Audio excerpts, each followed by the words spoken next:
This is LBC from Global, leading Britain's conversation with James O'Brien. 3 minutes after 10 is the time. It hasn't worked in the Pine. Now, you must get a little bit bored of me detailing all my failings, but it's probably the Catholic upbringing, isn't it?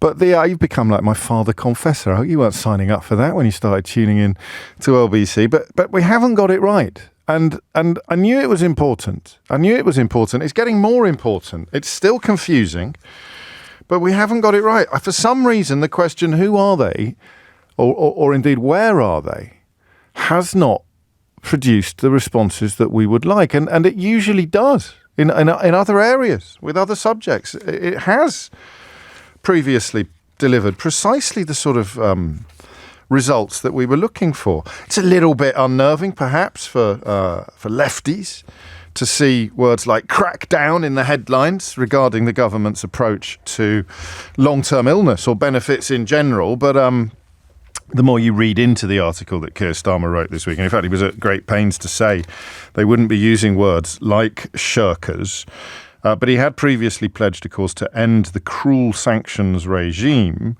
And now he acknowledges that tough measures will be needed to prevent the bloated benefits budget spiralling out of control. He said he would never call people shirkers or go down the road of division, but we will crack down hard on anyone who tries to game the system.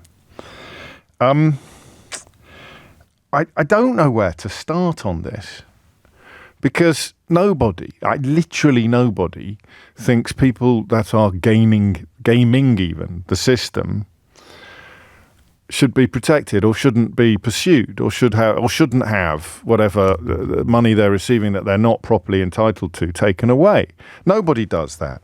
But I can tell you that immediately headlines like this or stories like this appear, disabled people who in some ways already have a tougher time of it than others start panicking. People whose physical condition, whether permanent or temporary, prevents them from taking up jobs or seeking jobs or doing the only kind of jobs that are available, they start panicking because, I mean, regardless, there's a caller at the end of Nick's show who's got a Bulgarian partner, regardless of the fact that in some countries the benefit system may be even less generous than it is here, compared to comparable countries, i.e. countries with similar economies or GDPs, it's really poor what we do to people who are unemployed.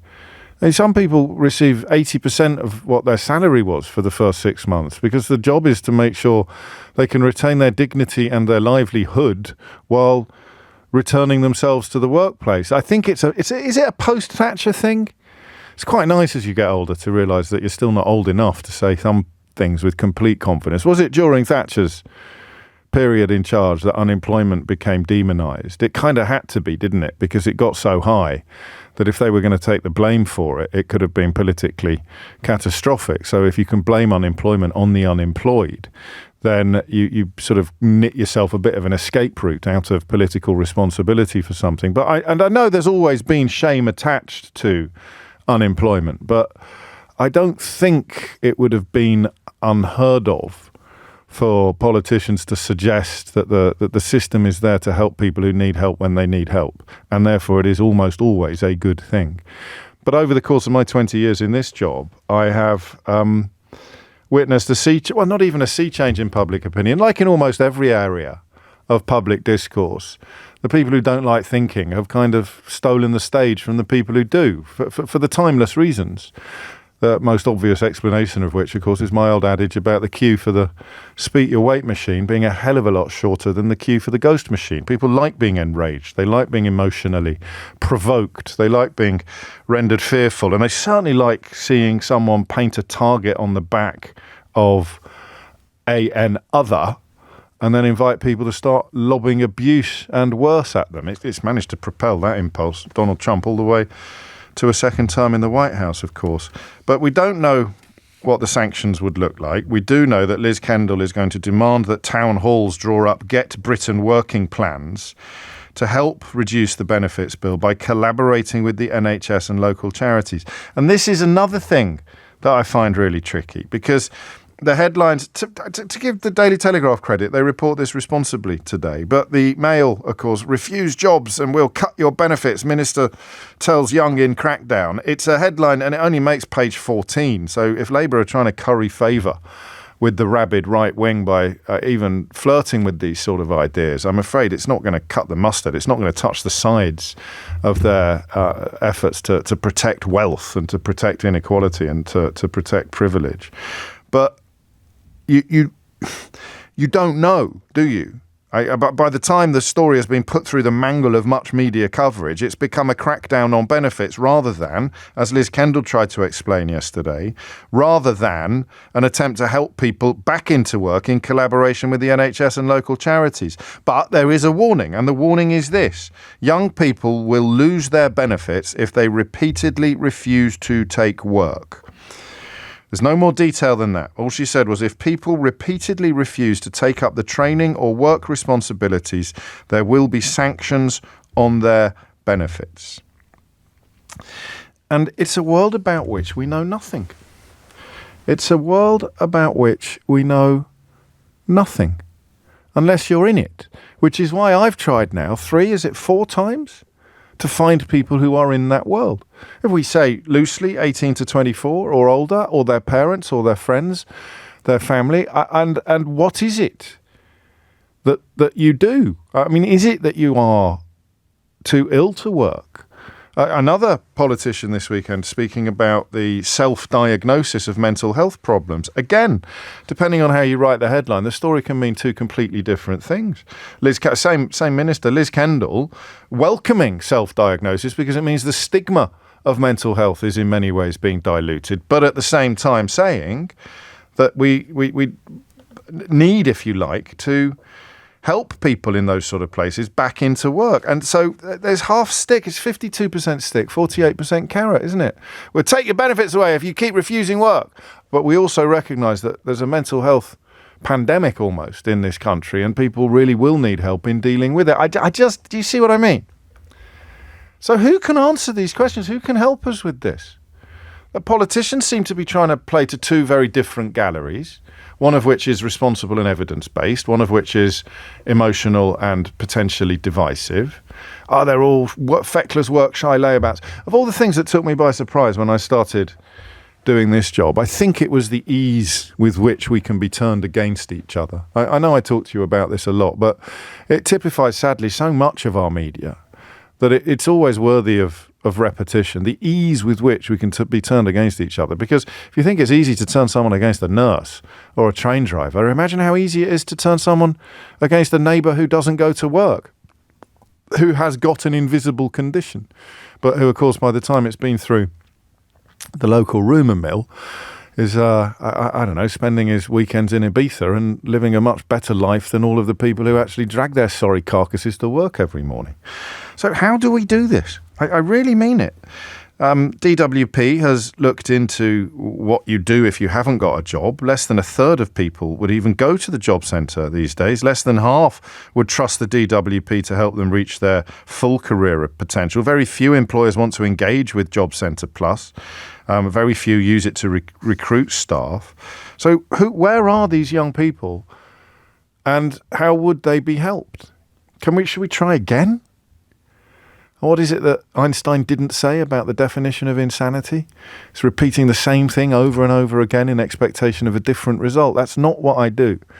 I always think I can slightly recalibrate the question. I always think if I don't get the response that I'm looking for, which happens in about 1 every 100 topics that we do, I always think it's my fault. And it means I haven't got the question quite right. So what interests me is what these young people do all day. Perhaps that's the wrong question. Perhaps that's not the way into this. I've got my well-prepared anecdotes, friends of mine who are employers talking about young people who seem to have a very strange relationship with the concept of work. But how many times have we told each other that the plural of anecdote is not data? So the young woman who told my hairdresser friend that she wouldn't be able to guarantee that she could come to work every day because her neighbours had just got a new cat and she might be required to look after it at short notice. True story, #true story. But that can't be representative of an entire generation, can it? That can't be representative of 200,000 young people. The question remains, what has happened to this relationship between work and workforce? Again, I don't think naivety is helpful, but you can't conclude. We've spoken to young people who wanted to work but couldn't find jobs. You've got the problem of unreliable health. So you might be fine on a Monday, but you actually won't be able to do the job on a Thursday. And you can't expect, I don't think you can, correct me if I'm wrong, you can't expect employers who are operating on relatively tight budgets to be able to absorb the impact of somebody who can't guarantee that they'll be coming to work almost every day. As if absenteeism is habitual, even if it's medically justified, it's something the state should be taking up the slack of, not the individual employer. I just feel, and have felt for some time now, and I know you have as well, that this is a huge issue. 400,000 people face cuts to their benefits. Potentially, a big proportion of them very young. The hideous rhetoric of accusing people of making up mental health conditions or exaggerating them is always nibbling at the edges of this issue. However responsible and however well-meaning you are, that spectre appears immediately. You've still got old men in this country who insist that there's no such thing as ADHD or OCD, or there's no such thing as depression. You just have to pull your socks up and toughen up. They are the old men who, in previous generations, saw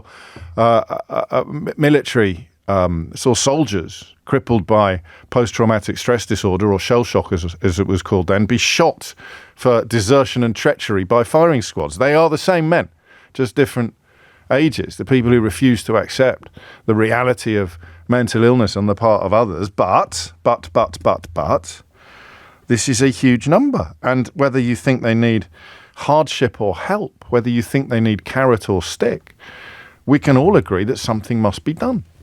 The first thing you've got to do is find them. How do we do that? What are these hundreds of thousands of young people doing? 4.2 million working-aged people, so that goes right the way up to retirement, claiming health-related benefits. But everywhere I go, I see people who are unhealthy, whether physically or mentally. That we are not a well people. We eat rubbish. We drink too much. Smoking has not been vanquished on anything like the level we thought it had, if you look at some of the cancer figures today. We live in polluted towns. We don't do any exercise. We are not a healthy population. And the impacts of that are huge, up to and including not being able to go to work. So how does waking them up in the bit, shouting at them through the bedroom window, that's not going to propel, is it? I don't know. And then you've got the other point. There's so much here. Maybe that's been the problem over the last few months. There's just so much to do here. So many possible answers to the question. Joe blames video games. Children are up all night playing video games, which is, that may well be your experience. Other people point out that the relationship between the workplace, what you get, there's no dignity in work anymore. You're a young person and you're looking at what's on offer, and you might as well carry on living a kind of subsistence existence while staying at home. But what happens when you're 30? What happens when you're 40? I'm asking you so many questions this morning that obviously you're welcome to answer any or none of them. If you think you've got something to add to this conversation about hundreds of thousands of young people who are not working or training. And what on earth we, from a place of love and concern, what on earth we can do about it. 0345 6060 973, because that's the challenge, isn't it? I get sometimes when I'm tired, and I tend not to be tired on Mondays, but sometimes when I'm tired, I think, God, it must be so nice to do this the old-fashioned way. You give me a ring. Tell me about your neighbour's window cleaner's son's former partner who signs on and lives in a massive mansion in Knightsbridge. Give me a ring and talk to me about how many flat screen TVs the fella over the road who hasn't worked since 1964 has got. Give me a ring and tell me about your mate's son who hasn't left his bedroom in 6 years because he's absolutely addicted to Grand Theft Auto. It must be so... Oh, mate, you're not going to come off air tired, are you? If you're going down that mode of conversation, but neither are any of us going to learn anything about the important things. 0345 6060 973 is the number you need to tell me where are these young people? Why are they not working or training? And what can we do about it? Seriously. Because you take my benefits away and I can't find a job. What have you done to me? That's what happens when you go in for the unthinking knee-jerk reactions. Well, get a job. I can't find a job. There's not a job. I'm not well enough to work, even if you don't believe me. I'm really not. And the only way I can prove that to you is by having my benefits taken away and still not going out to find a job because I can't do it. You see? It's so nuanced, so complicated, and yet can't get rid of this sense.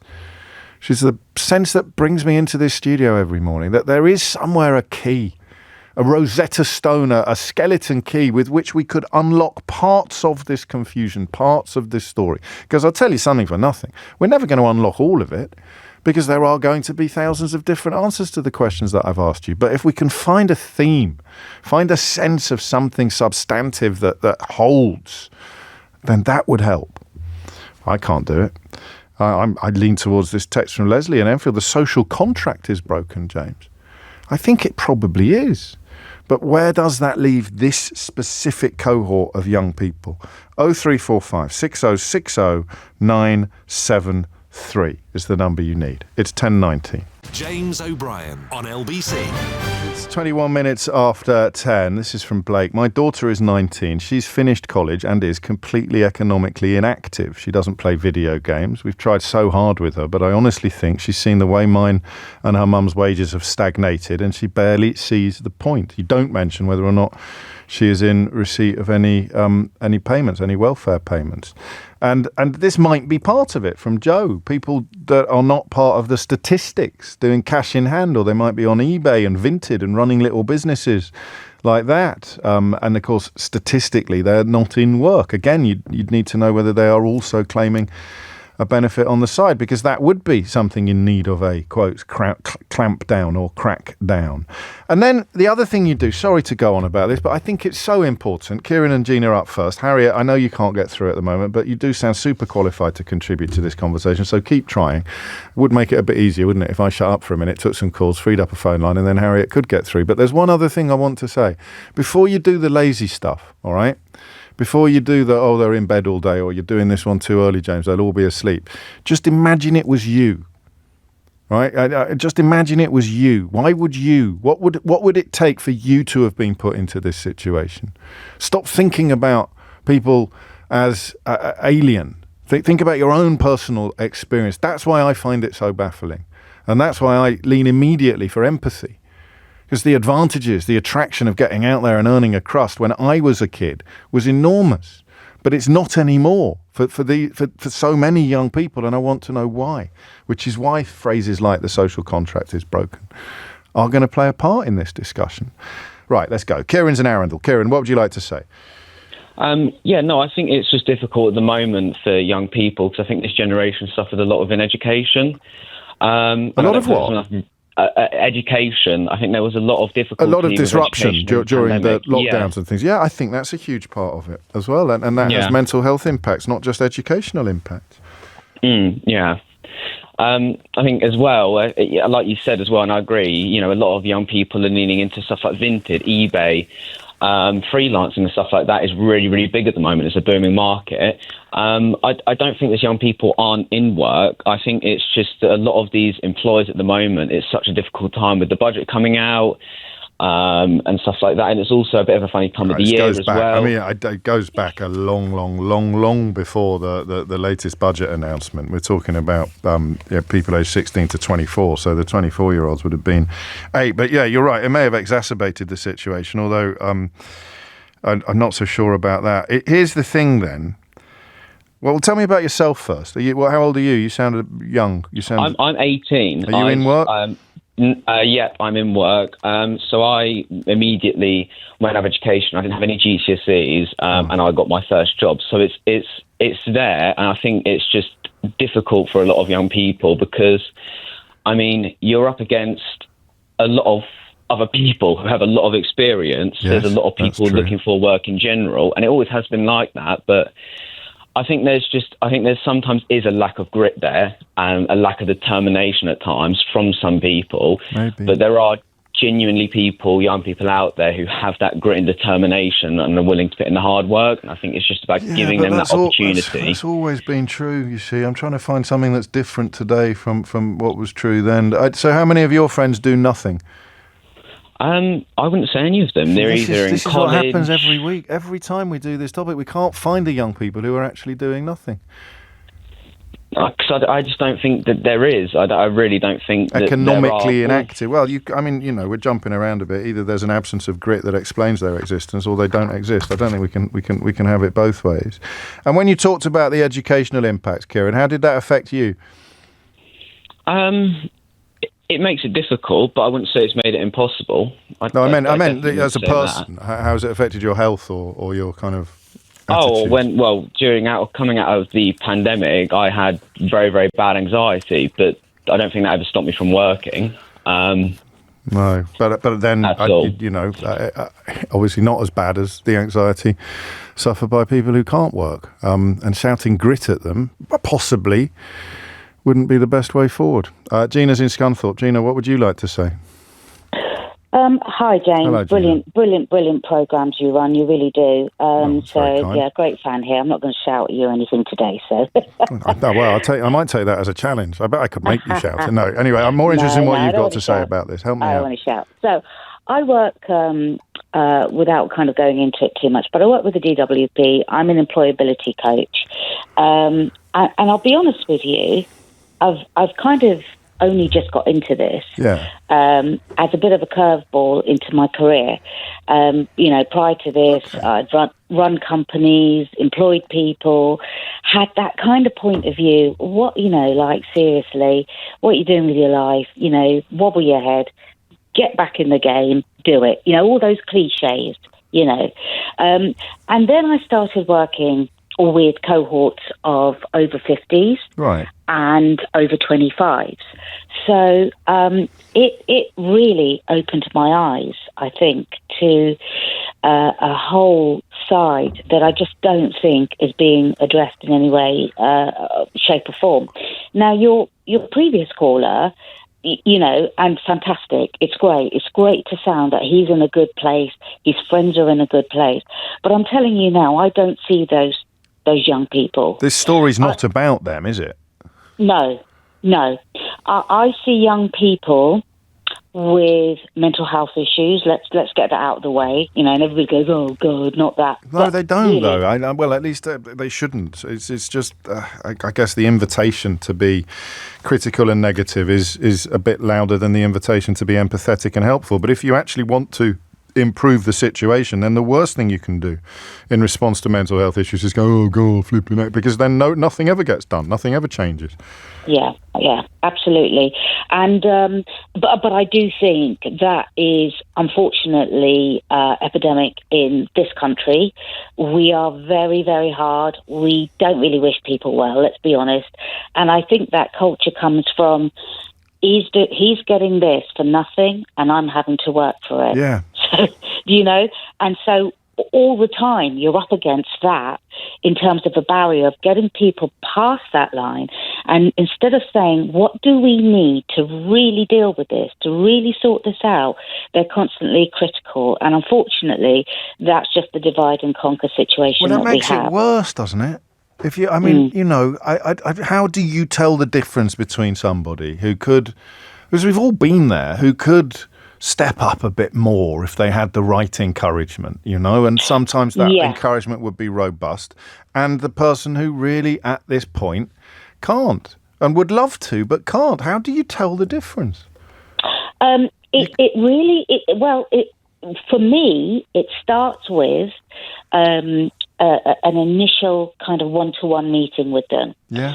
And when you actually sit down, I never talk about you got to get a job, because that's obviously, that's the last thing. Well, Before we even get to that point, we've got about 10 blockers before we even get to that. So it's about finding out what those blockers are. You know, is it a case that actually, you know, it's all right saying somebody needs to go and get a job, but when they're on a really low income and they can barely feed themselves, they can barely buy clothes for interviews, they can barely present themselves, they've got, you know, self-hygiene issues, there's a whole raft of things in place that need to be kind of brought down, addressed, helped with before you can even get them into an interview. That is further down the line. I'll tell you how many weeks I get to try and turn somebody around at the moment. 8 weeks. To deal with these obstacles that you described. And that might work with some people, 8 weeks. but they've had 8 years in some cases to get into the hole that they're in. The idea that you're going to get them out of it in 8 weeks. And then now the threat that if you don't do this or you don't do that, we'll take away the relative pittance that you live on is... I mean, if you were suffering from anxiety or similar, I don't know that that's going to help either. This is, it's worked today, finally, thank you. The idea that there's some sort of magic bullet solution to this is at once absolutely irresistible and extraordinarily, I say naive, but certainly optimistic. Gina, thank you. And that means you need a load of people doing what she does, mentors. DWP contractors who are literally in the business of helping people get into work, which is why I read you the statistic about the levels of faith and engagement with the DWP, because, hey, spoiler alert, they're really, really low. It's 10:31. Thomas Watts has your headlines. James O'Brien on LBC. 34 is the time. This is the experience or the life being lived that I think is overlooked by everybody. What we're trying to do and failing in the past to do is to pin down how widespread it is. But this is from a dad. But listen to this. This is really interesting. My son graduated 4 years ago as a theatre practitioner and working for the NHS. He was working full-time hours and taking home the first 2 years a decent and above average wage. Over the last 2 years, he's cut a third of his hours and is now working only Tuesdays and Wednesdays morning shifts. He's cut his hours because he said he wanted a work-life balance. He doesn't own a car. He goes to the gym. He goes for a walk every day, even after his shifts. He often has a nap in the afternoon and he eats all his meals at home. He saved almost £50,000 in his first 4 years of work, which would be enough to get a deposit on his first place, but he has no intention of doing so. And as he's now earning much less, he doesn't have any transportation expenses or requirements to repay his student loan. My wife and I, on the contrary, have full-time roles.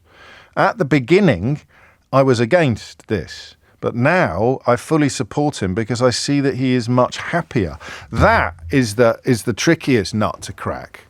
So we come from a position of either pity or condemnation, right? You're either doing what I'm minded to do, because I'm a softie, is to go, crikey, this must be terrible for these people. They can't get into the workplace, or they don't see a way in. Or you come at it from a position of being unpleasant, which is crack the whip, lazy so-and-sos, we're back in my day, yada, yada, yada. The truth, as always, probably lies somewhere between the two stools. But it's the second attitude that's bad for your blood pressure, not the first. But what if this is actually much more significant social change? Which is why I keep coming back to the question of what do they do all day? And there's your answer. Well, there's one answer. They actually look after themselves. They have enough to live on. So they work to live. They don't live to work. And maybe my generation will never be able to understand that. Sam's in Sleaford. Sam, what would you like to say? Good morning, James. Hello, Thank you for having me on today. You're very welcome. Thank you. I just wanted to come at it from a slightly different point of view. I was born with cystic fibrosis, It's a chronic illness that gets worse over time, and I've constantly had to battle all the way through sort of the benefit systems to even get sort of the bare minimum of entitlement, despite sort of the difficulties that it compromises my immune system, the requirement I have to take I take about 15 tablets a day, and still I'm not exempt from prescriptions.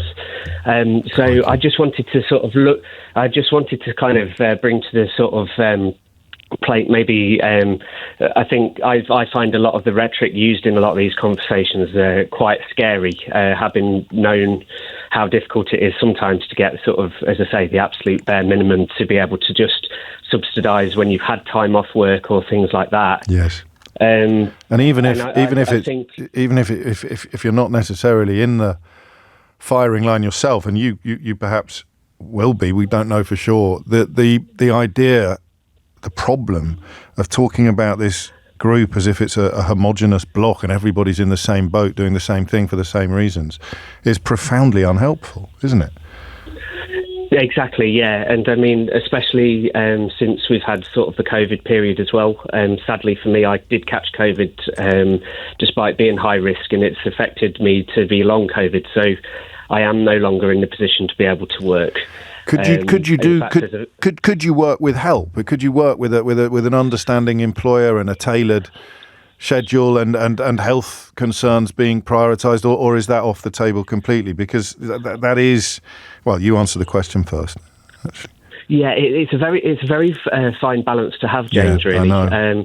Because I worked up until about a year and a half ago, when my conditions obviously got worse because of the consequences of the illness. Right. But if I was in to go into work, the difficulty that I've had with things is the amount of time that I do have off because of these compromised to immune systems and things. Yeah. But B, also, it's a real fine balance to get all the medications and things that I need to do on a basic level to just sustain health. Even when I was working, that was a difficulty. I understand. So it becomes difficult for the employer, because it then means from their point of view, they're either going to have to take somebody on that may be good at their job when they arrive, but not necessarily as reliable as somebody with a full health. And would working from home be of use to you, or would that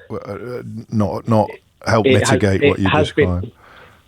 It has been something I've tried, James, and I have applied for things. The difficulty that with that, and the risk of sounding awful, it kind of becomes to the point where the ability to actually be productive for the workforce can be even a challenge. Okay. So it's not just necessarily the physical aspects, but the mental aspects of having the changes to health.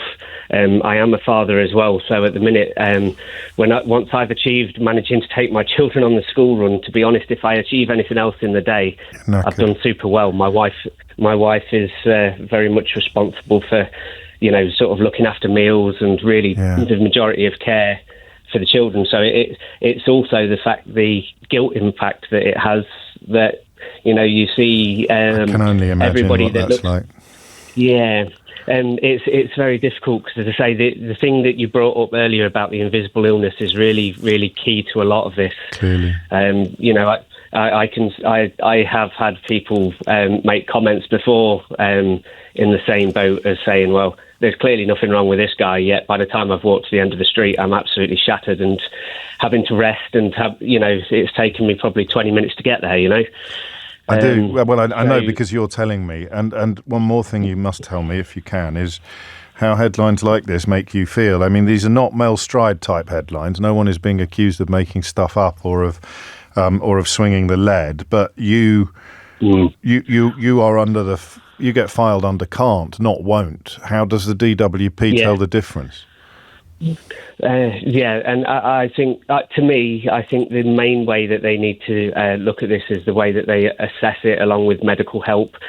I know, for example, for cystic fibrosis specifically, that the CF Trust for example, have gone to the table numerous times to present things. Right. And I think the last time that they actually assessed anything that made any major change for support for cystic fibrosis itself was about 1978, I think. So you should at least be getting your prescriptions, shouldn't you? Really? I'm amazed you don't get your prescriptions for free. I would have thought so. As I say, it would have been nice, but equally, it's something, again, as I say, CF, we do miss out on. But sadly, without those drugs, you could give it probably a couple of months and I wouldn't be here. So, oh, don't say that.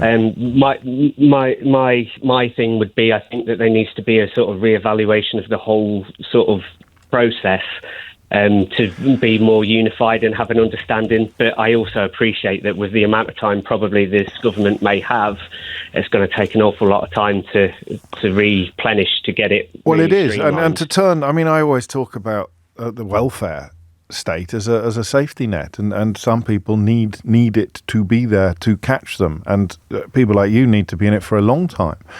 And of course, decades of right-wing political posturing means that they remove the safety net because they convince people that it's full of malingerers and full of liars. And then what happens to the people who need it is a question that people like you would be asking yourself on a daily basis.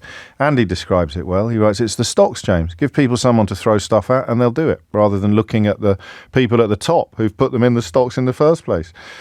This keeps people honest, in quotes, to the system, committed to the status quo. Nobody wants to be in those stocks, and it's nice to feel morally superior, even financially superior to the people who are. Thatcher's competitive society means that compassion isn't due. And there was another one. Well, actually, Sam speaks for quite a lot of people. Rob's been in touch. So this man is speaking for me. Managing life with a chronic condition is difficult enough without running yourself into the ground, further maintaining employment. But this was interesting as well. As an ex-supermarket manager, it used to dismay me that staffing levels continually dropped for cost-cutting reasons. The only jobs we ever offered were part-time 15 hours a week with 6 a.m. starts. Why would you bother? The company was also crying out for managers, but no new blood enters. I think this is a bigger part of it than we realise. This the paring down of pay. You know, there was another text that I've lost, which was brilliant, saying, I know in my kids' case, they just look at us. They look at mum and dad and think, what's the point? And that's where my bafflement kicks in, because the difference between doing something and not doing something for my generation was really big. You know, I don't want to sound like in my day-itis has kicked in yet or start banging on about the good old days. But if the difference between survival and what's like 2 notches up from survival, but a pleasant lifestyle, materially speaking, you're not going to make that leap by getting a job, then you'll muddle along in survival mode, won't you? You'll muddle along in survival mode. The gap isn't big enough. The leap isn't big enough. I'd also remind you that in Scotland, prescriptions are free. John in Edinburgh, outraged by Sam's experience, as all people should be.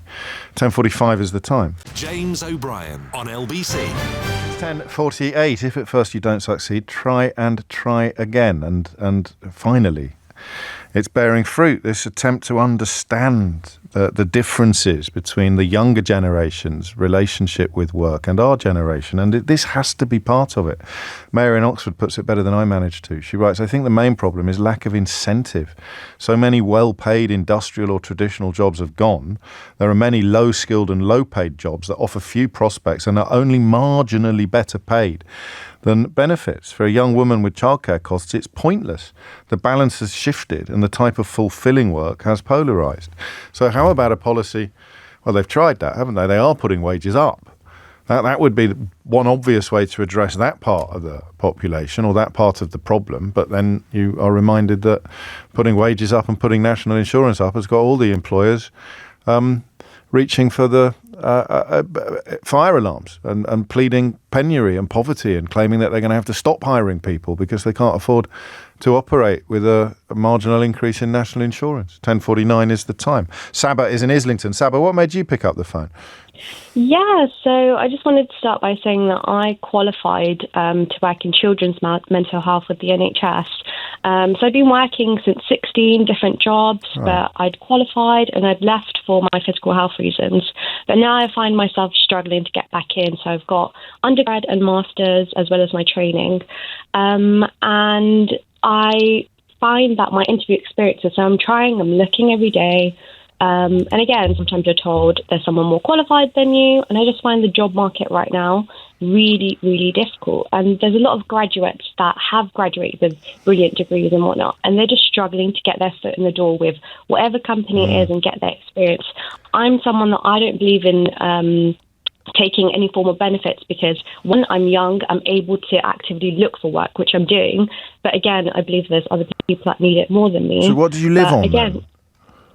So I've got a bit of savings from my qualified role, but that's just getting me through. And when that runs out, what do you do? Again, so I'm considering training into something else, maybe a social worker, but I'm really passionate about this because this has literally been my situation for the past, 3-4 months when I had to leave for my physical health reasons. Can I ask what was wrong, or would that be rude? Yeah, no, it's not wrong at all. I just got really sick and I had to get hospitalised, and I was on medicines, IV drip, everything. Okay.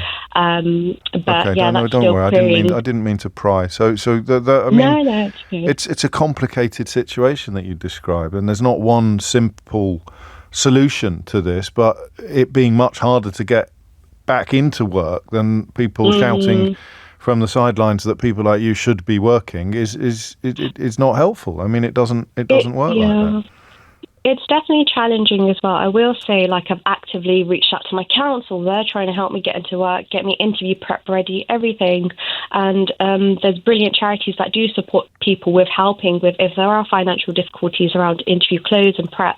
I don't know if I'm able to name drop, but they're brilliant and they help you with interview prepping as well. Oh, that's good. And how much of this, and again, I don't want to pry, but is there a worry that your illness might make you a less reliable hire than people who haven't had to take time off work with their health, or not? Yeah, I do find if employers, when I'm going for interviews, if they ask about this gap in employment, I struggle to know what to say. Right. And you're like, I don't want to be discriminated against and say, I've got this condition or this is something that's occurred in this gap. And, you just leave it down to ambiguity and say, you know what, it's personal reasons. No, and that's tricky as well. And that is going to make you distinguish you from the person who's got no gaps in their CV, and that is not fair, but it is just how things are. So 23 years old, I think, and very, very keen to get back into work. A complicated situation, not easy to achieve. And yet, how do these to be fair to Labour, they are talking about putting things in place that would help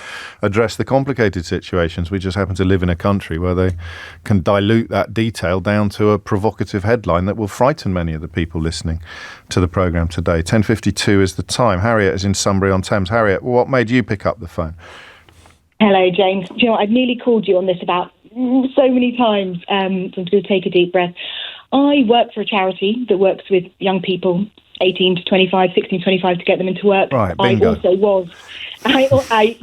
also was a young person not in work or education myself once upon a time. Okay. So I could come at this from various angles. I also work in HR, so I am responsible for giving people jobs, and I have ADHD, so maybe that's all of the things together. But I think one of the main issues is the social contract is gone. Right. It's work hard. You will see the repercussions of it through salary, whatever, and it just doesn't come. I turned 21 in 2008. My entire adult life has been post-financial crash. Yes. I just bought a house at 36, well done, and plowed through that. The young people I see coming on our programme they just don't see that there's anything for them in the world. They don't see that there is an epidemic of anxiety and depression. I truly believe it. We have young people who have been in their bedrooms playing video games for 2 or 3 years until they find us. That they are there. They are at home, literally crippled, They don't know what to do. They don't know how to. And they don't want to be in that situation. No, they don't want to be in that situation. situation. Again, we use the video game trope as shorthand for people who are lazy, but these are people who can't really do anything else, and their parents have given up, their parents have despaired, they've tried everything. The young people would much rather be living a fulfilling life, but they can't do it. They just can't break that cycle until they're lucky enough to come across organisations like yours. Yeah, pretty much. We have, it's a 6-week coaching program. You might have done coaching, sort of business coaching, life coaching. It's a lot around mindset. The mindset you need to get into work to have that resilience and tenacity, as well as some CV writing, that kind of thing.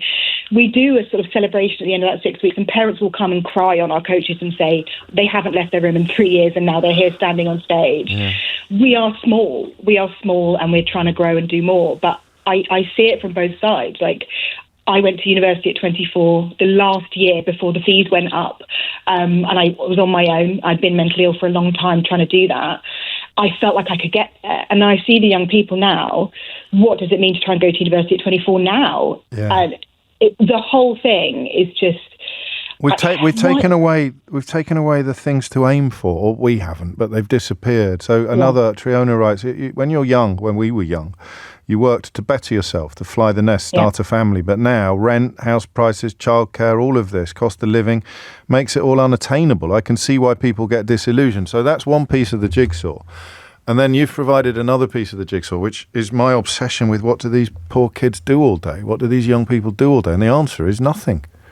They're doing a lot of nothing, in many cases. So you've got our friend's son who has cut down on his work because he's happier. He's given up on chasing the dream. He's given up on keeping up with the Joneses. He's chasing a very different dream, which is mental and physical health, general well-being. I don't need a car. I don't need a fancy job title. I don't need to work more than a couple of days a week. I've got enough. What happens when mum and dad move on or move out? I don't know, but it's an entirely different relationship with work, which is built partly from problems and partly from priorities and partly from a sort of poverty of aspiration, a poverty of targets. The targets aren't worth aiming at for a lot of these people. No, and I think partly we've got ourselves in a situation where we've got some very, very good jobs that are very well paid, that you probably have to go to university, you probably needed to do some unpaid internships to get into them, etc. And then there's a lot of low-paid jobs at the bottom, and the middle seems to be disappearing. The jobs that I've got family members who are in trades and things like that, but that's so hard to get into to be able to support yourself. And it's like, well, I can't aim for, I'm not going to be a lawyer, I'm not going to be a doctor, I'm not going to be a director of a company. So what's left for me is a shop work. There's no middle. Yeah. The middle...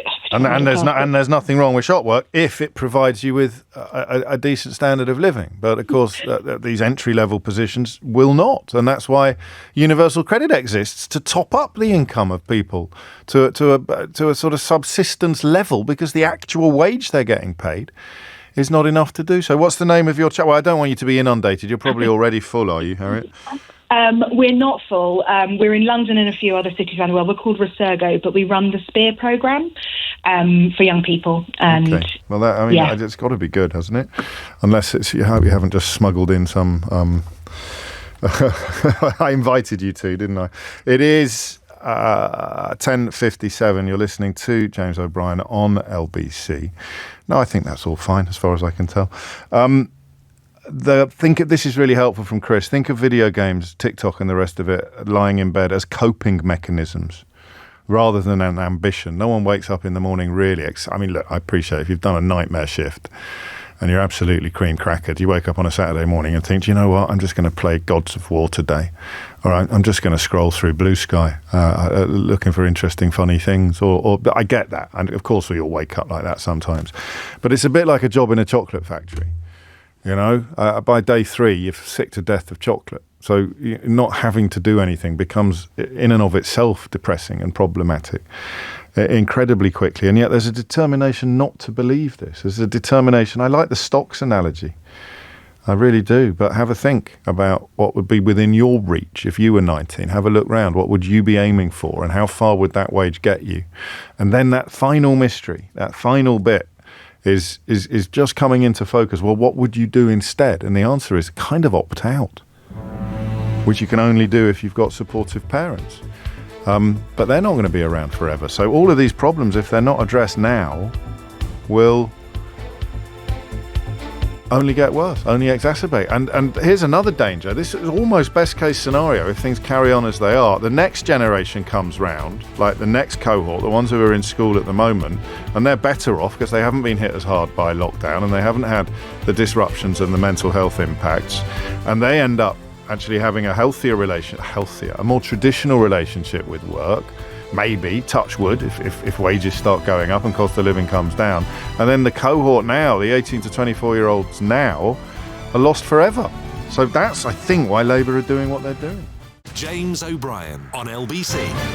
Thank you. I was beginning to worry. I said to you at 10 o'clock, didn't I? This is a subject that I hadn't really found the right way. I don't know what we did right today. I may break the habit of a lifetime and listen back to my introduction at the top of the show and try and work out what we did right.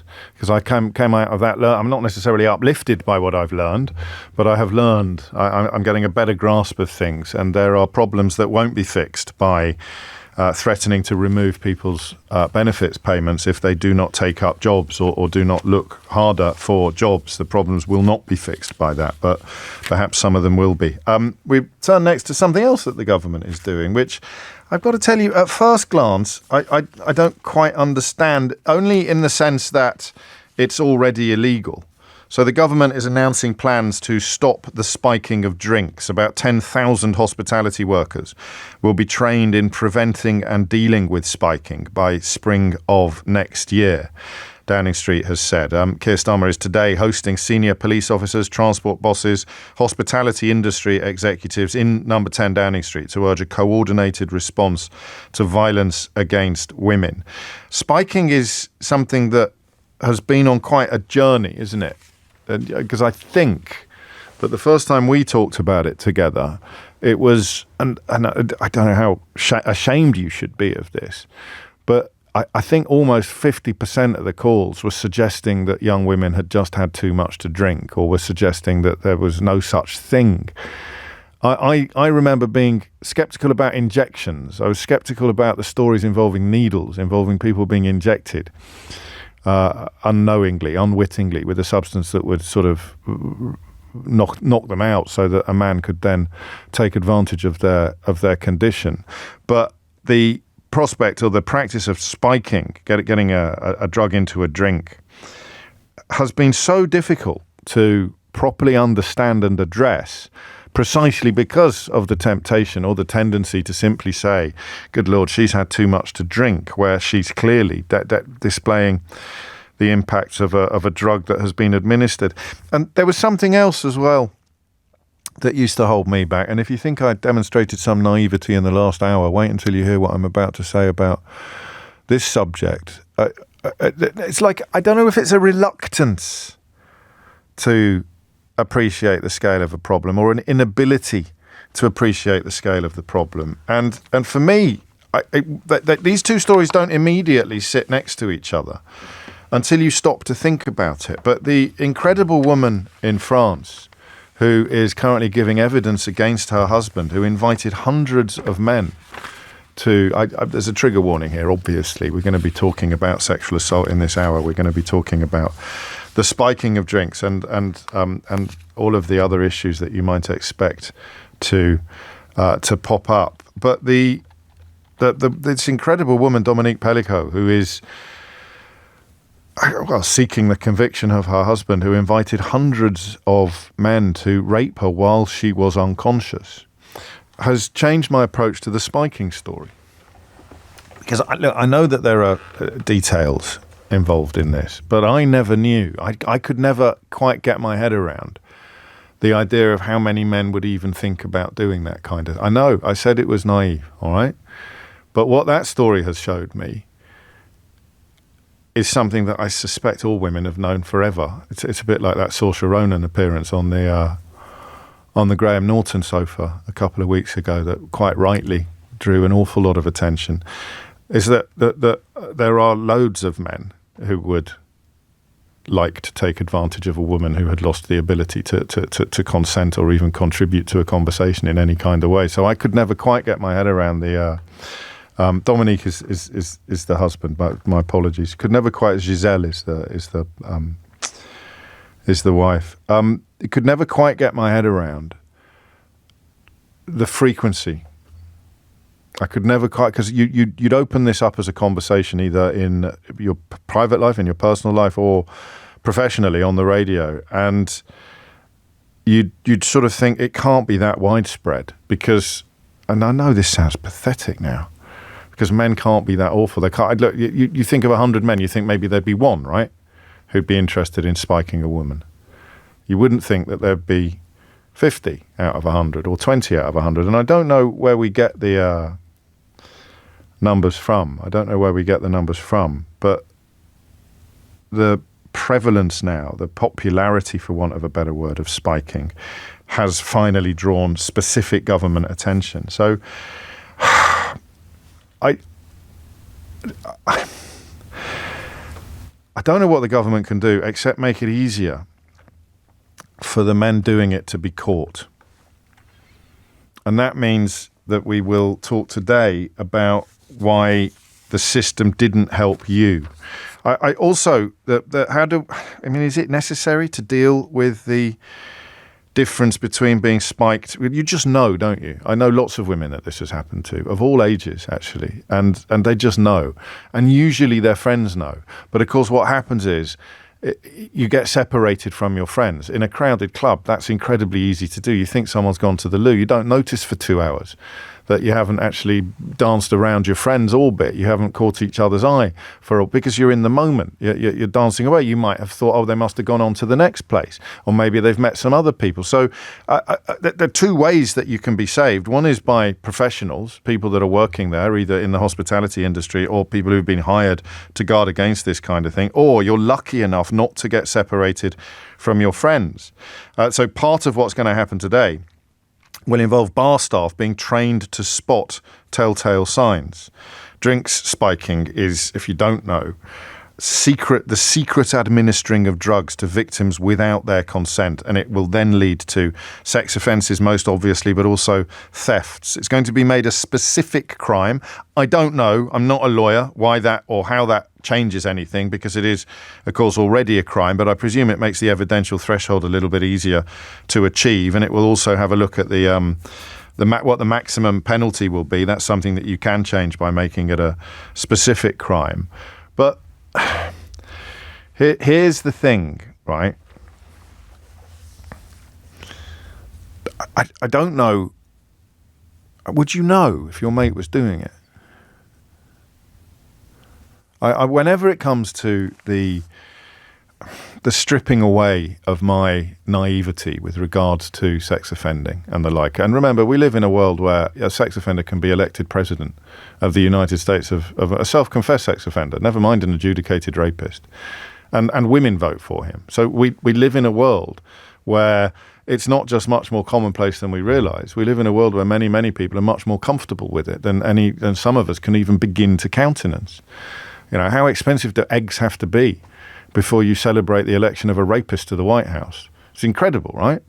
So, and when that tape came out of Donald Trump boasting about sexually assaulting women, there's a speed with which people like Nigel Farage, who of course has a convicted woman beater in his parliamentary party, the speed with which they tried to talk about locker room and things like. So some of us balk at it, some of us curdle at this kind of stuff, and some people, I'm getting to the why of it now, but some people presumably because they empathise with the impulse.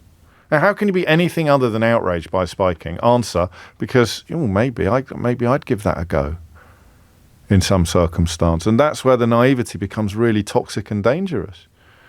I used to wonder what feminists, in the early days of feminists, when they talked about all men are rapists, I used to take a personal offence and not know what they were talking about, right? But of course, what it means is that you must treat all men as a potential threat. And how on earth a society can end up being in a place where it's comfortable putting a rapist in the White House? People in this country celebrating the election of Donald Trump, who will, on a day like today, presumably make all the right noises and call upon the government to address the issue of drink spiking. It's incredible, isn't it? I think, didn't James Cleverly make jokes about administering Rohypnol to his own wife? Now, I've met James Cleverly, I don't think he would do that in a billion years. But you're making a joke about it. And then come very, very close to becoming the leader of your own party. I don't know. I'm trying to knit too much together, really. We should just focus upon this issue. But I want you to understand why I'm so naive, why my naivety is dangerous. It's not charming. It's not sweet. You know, when you have daughters, you suddenly think about things like walking home in the dark, you know, or what circumstances, situations into which you wouldn't want your daughters to put themselves, which if you had sons would never even cross your mind as being vaguely dangerous. I tell you what it teaches you. It teaches you to think of all men as a threat, even though you're a man who grew up being a little bit offended by the idea that women were taught to see all men as a threat. That's the rhetoric of all men are rapists. Don't put yourself in any situation where a man who you do not know could be in it. Well, no, I've done the thing again. Put yourself in a situation. It's not your fault that men are scumbags. So many men are scumbags. So I think we won't overcomplicate things, my ludicrously complicated introduction notwithstanding. And you can probably guess why I'm uncomfortable talking about this. When I say that it's happened to people I know, I really mean people I know. And that there's a powerlessness attached to hearing these stories or knowing these people that needs to be addressed. We need to move the power away from the perpetrators towards the targets. And you do that by doing the things that the Labour government is discussing and introducing today. But let's take it back to the dance floor or take it back to the bar. And I don't do many programs that are dedicated to puncturing skepticism. My patience with skepticism is thin, actually, thinner than perhaps it should be, thinner than perhaps it would be if I didn't do this as a job. The effort you'd have to put into, for example, in the last hour, thinking that all young people who aren't working are lazy. I don't know that there's anything that I can do to help people who are putting in that level of effort to believe things that aren't true. There's a petition around. I don't know if you've seen it over on the other social media site, which is, the more you look into it, the madder it is. But apparently it's evidence that millions of people want a general election. You remember when we put petitions together asking for a second referendum on Brexit? And the kind of people who shouted, the will of the people, are now putting together petitions full of bots. And I looked at a list of some of the countries, Angola, Barbuda, all of these people overnight, of people in quotes, have been signing it. But people want to believe stuff that isn't true. And I don't know yet to work out the best way to deal with that. And of course it can happen to men as well. But I do think the messages that come in telling me that it can happen to men as well are kind of missing some of the point. Just the scale of the problem with regard to women is obviously much greater. And it will be men who are the perpetrators when men are the victims as well. So the problem is men. 11:15 is the time. The question I've got for you is this: what happened? What happened? And I think we can do this responsibly. The question of you didn't think it would happen to you is very helpful when it comes to criminality, because there's a tendency to think I'm too clever, or I'm too careful, or I would never get myself into that kind of situation. And of course, the stories that resonate most, the stories that provide the most help to people who could be targeted next, are the stories from people who thought it could never happen to them. So I want to know what happened to you. 0345 60 60973.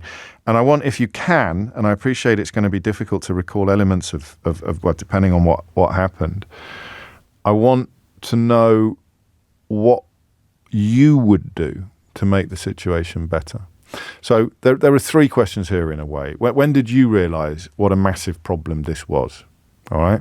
0345 60 60973. When did you realise that it could happen to people like you? You know, people who thought that they were a little bit protected by dint of their company, by dint of their wisdom, knowledge, carefulness. And then the third question is, what would actually help? What would actually help? Because I don't know how much time you spend in crowded bars, I don't know how vigilant can a barman be or a barmaid be in that? I don't know. And that's often the precursor to some of the most interesting conversations that we have. 0345 6060 973. What happened to you? How did you realise? When did you realise that this was a much, much bigger problem than the early reports allowed? And what would improve? Do you know, there's one other question I want to ask, but I don't know if I dare. Because I don't know. There must be men who know men who've done this and did nothing. There must be men who know men who've done this, who would never do it themselves. But what would you do? What could you do? If you knew a mate was going to spike a woman, I, regardless of questions about how you could have ended up being mates with a person like that, but would you phone the police straight away? Would you just try and get the woman away from it? Maybe that's just a little bit niche. But there's two ways of stopping it, isn't there? Stopping it at the moment of commission, or dealing with the bloke who's thinking of doing it. What would you do? Punch him? Lock him in the... I genuinely don't know. Come at this from whatever angle you want, but the more experience you have, the more helpful it would be. I am going to ask that question. What do you do if a friend is... I don't think you're going to ring me, are you? Because what are you going to say if you didn't do anything, if you didn't call the police? What are you going to say to me? I didn't know what to do. I don't know. Anyway, I'll open the phone lines. 0345 6060 973 is the number that you need. Hit those numbers now. You will get through. James O'Brien on LBC. Many stories and some lucky escapes. Hannah writes, I think I was spiked in 2014. A friend and I were at a concert. We were 16 years old. Two older men bought us drinks, which we thought was very exciting, and then promptly ran off after asking us how old we were. We felt sick and weird and we thought drunk, so we went home. All night we both had strange dreams, verging on the hallucinogenic, and felt incredibly sick and anxious, nothing like I have experienced before or since. It's only years later, when it started appearing more in the news, that I realised it may have been a spiking. I think we were incredibly lucky that that's all that happened. I haven't pinned down that question about men who know men, but I think it's really important. It's why I talked about Donald Trump and how stupid I feel for thinking that all the fans of Donald Trump in this country would somehow abandon their support for him when they discovered that he was a sex offender. And they didn't, did they? They didn't even pause. They just started calling everyone else woke. So that's the same problem. Men who know men who excuse men who envy men. But I don't know how that works as a phone-in. And it doesn't matter, because the first conversation we have to have is with people to whom this has happened. Louise is in Peckham. Louise, what would you like to say? I just wanted to make it really clear that this genuinely can happen to anybody. A friend of mine was spiked at our Christmas do a couple of 3 years ago. Yeah. And the background to this is important. So I am a police staff. I'm not a police officer, but okay. I work with police officers every day. So the whole group of us were police staff and police officers. Wow. None of us are naive. No. We're all slightly jaded and cynical, and slightly dry sense of humour and all that. Of course. And we were out, so we keep an eye on each other. It's a group of men, and equally, I'd say 50-50 men and women. But we're all out. None of our partners are with us. We're just having a Christmas drink and a meal and then going home. And so we're keeping an eye on each other. We've got a table. We've got our drinks on the table. We're keeping an eye on what's going on. We're watchful. And then my friend stopped making sense. And it happened in the space of 15 seconds. And we got her outside to get some fresh air, and she passes out completely and is frothing at the mouth. I then run back into the bar to grab our bags and stuff, and went to pick up my drink. And the lady at the table next to me knocked it out of my hand and said, "Babe, you don't want to drink that," as if she'd seen what had happened. Really? Now, I didn't remember that until afterwards, because so much was going on. But afterwards, I was like, "Oh my God, I remember that happening. That woman did that." So thankfully we get my friend to A&E, and we get her in, and she's tested, and she's put on a drip. She was kept in hospital, I think, for 48 hours because she was so ill. She was really, really ill. I suppose some people are going to have even more violent reactions than others, aren't they? Absolutely. Well, she's tiny. She's like super fit person. She's like 5'2", So if they dose, this is the problem, is they don't know who they're dosing or what their reaction might be. But what I wanted to make really, really clear was this can happen to anyone. If it can happen to us, a group of really cynical, astute, aware, eyes on people, it can happen to anyone. And please don't be ashamed, because you're the victim. You shouldn't be being shamed. Yeah, well, exactly. The person who's shamed is the person who's putting the drugs in your drink. Always. And no prospect of identifying who had done that in your case? No, it was reported, and there was a crime reference number, and they went back to get the CCTV, and there were so many people moving around in the bar. There was no way you'd have been able to see exactly who did it. Well, then, I don't know what hat you put on now, but with your professional hat on, or your colleagues, what might change? What might actually make things better? Because it's a great thing for a politician to be associated with. I think when you read or hear that the Prime Minister is personally addressing this issue in Downing Street today, then if you have any proximity to these offences, these crimes, you're going to feel good. But the second question should always be, well, what would improve the situation in the scenario you describe? How could it have unfolded differently if staff had been better trained, or if the world was turning on a slightly different axis? I think that, we've got the Ask Angela scheme, and they recently did a survey of pub and restaurant staff who had no idea what the Ask Angela scheme was, even though the posters were up there. So this is if you think, for people who don't know, if you think you might have been spiked, you ask a member of staff for Angela, is Angela here? And they will come to your aid. They will come to your assistance. So if bar staff don't know how to do that, how are you going to get them to do this, which is much more complicated and difficult to spot? The CCTV was reviewed, and there was no way they could identify who it was. Now, if watching the CCTV in slow time they couldn't identify, how are the bar staff with a queue of people in front of them and 18 things going on in their head? How the hell are they supposed to do it? We're putting the onus on the wrong people. It's not the bar staff, it's the people. Because, like you say, if you've gone out with a couple of mates and one of them has spiked someone, at least one of those other mates know. Yeah. So why has it become acceptable to do this? I don't know. Why do you think? Is it funny? I think it's we see an awful lot at work, but I think it's a general lack of respect for women. And I have to say, not from my colleagues. My colleagues are amazing. Been there 3 years. They're awesome, male and female. I've never seen anything untoward. But from the people that we deal with on a daily basis, wow. Who taught you those manners, chicken? Yeah, and that in some ways getting worse, of course, with the rise of sort of professional misogynists on social media. That's got to be part of the conversation, hasn't it, about how on earth young men can end up thinking this kind of behaviour is acceptable. Well, there's large swathes of the internet where it's not just acceptable, it's absolutely celebrated. 27 minutes after 11 is the time. A couple of phone lines free as I bid farewell to Louise. You can of course grab that phone line for yourself on 0345 6060 973. Ed's in Canterbury. Ed, what would you like to say? Good morning, James.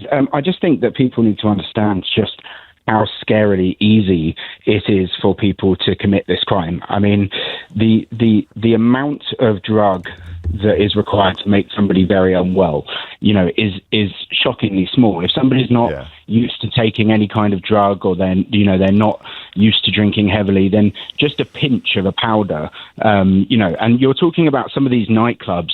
I mean, I've worked in the nightlife economy for a long time, and some of these nightclubs, they're massive. You've got nightclubs with easily, it's all over the country, 1,000+ capacity nightclubs.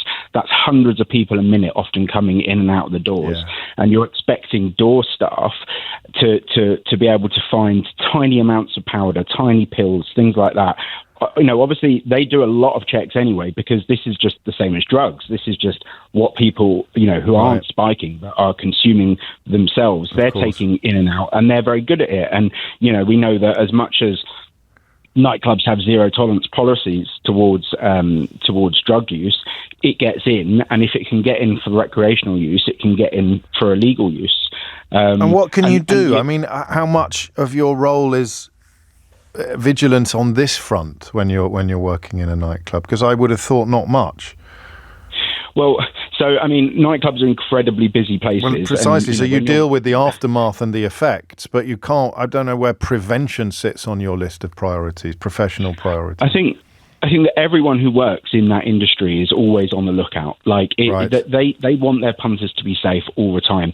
You know, I've worked with some incredibly professional door teams, security teams, who are well trained in doing the best they can to prevent it happening. But ultimately, what they're having to focus their training on now really is what you do with somebody who's been spiked and how you make that person well again. But obviously, that doesn't really solve the bigger problem. It's an easier target because they present to you as an unwell person and you can deal with it. But, you know, and I also think there are probably a huge amount of people who are spiking and being spiked, and it's almost part of a culture. You know, where I've worked in university towns, you know, recreational drug use is huge. It has been for a long time. But that culture of drug availability and of sharing drugs. But there's two things, isn't there? There's spiking your mate because it's going to be funny when they start seeing vapor trails and wondering what's happened to them. And there's spiking a woman because you want to rape her. Exactly, and that is where it gets difficult because. The people who are doing it for those, you know, horrible reasons, they're not telling anyone. You know, I think that actually this is something which people are doing discreetly and secretly. I don't think there are many men who... Do you really? Yeah, I do. So you'd go out, because you're not out on your own, are you? You're going to be out with so you could be hunting as a pack, I suppose. But I mean, you're a lot closer to the action than I am on this, but I would have thought that you could be in a group of 5 and one of them is dodgy and the other 4 don't know. I'd say they probably do know. They might have suspicions, and of course, like, I can only talk from my experiences. I don't know, you know, I don't have any friends who would do it. But like, I think if you did and you didn't speak out, then yeah, you're as culpable. Because what I think needs to change is the atmosphere of caring and well-being within our nightlife economy. You know, I sometimes think that's kind of, well, I don't think back because I wasn't old enough to experience it, but the hippie days of love and music, where going out for a night. No, I don't want to disabuse you of your romantic notions, but there was an awful lot of sexual abuse going on during the hippie era as well. Have you ever caught anyone then, Ed? People get caught with drugs all the time. But you've never caught anyone trying to spike, or you've seen in some. My experience, but I mean, how long could you spend in a nightclub and before you actually saw someone slipping something into someone else's drink?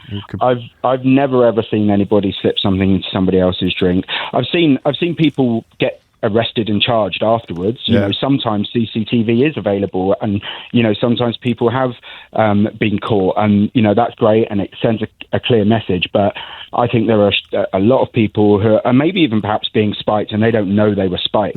Because if you're already taking drugs on that night and you're already, you know, high or drunk, and also the staff might not know the difference as well. So you know, friends, looking out for friends is probably the biggest lesson you can take away from this.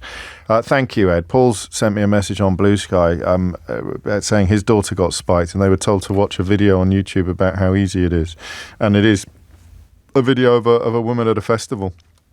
Someone slipped something into her drink while she is posing for the camera, while she is filming herself at a festival. And it is I just mention that because it highlights the point I was making with Ed about how difficult it would be to identify. And of course, there's nothing to guarantee against members of staff being the perpetrators as well, whether bar staff or security staff towards the end of the evening or whatever it may be. It's an absolute minefield. It's 11:33. Thomas Watts has your headlines. James O'Brien on LBC. It's a lot, but you have to hope that things have changed in the intervening period. This is 30 years ago. I was spiked at a club. I was 19 and with my boyfriend, less than half an hour before I collapsed on the floor. Boyfriend took me outside. The door staff's attitude was another silly, drunk girl. It was probably done for fun to watch me collapse because I was clearly with my partner at the time. But people can be separated, and there's a lot of this coming into the studio about the staff being abjectly unsympathetic, the opposite of helpful and cooperative. But I think most of these stories, if not all, are from a while ago, and Eugenie, who's also shared her story, adds that I think sometimes it is just so that people can watch the consequences from a distance and laugh. So, I mean, whatever the motivation, whatever the plan might be, it's an absolutely awful thing to do. But there may be different reasons why it is being done. Stella is in Camden. Stella, what made you pick up the phone? Hi there.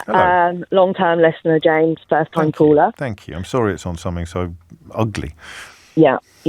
Basically, my daughter's at university in London, and she was on a night out with a friend, and she didn't drink much at all. But the following day, she called me and said, I don't feel well. And I was like, what's wrong? She basically said, I don't know what happened. I drank way too much last night.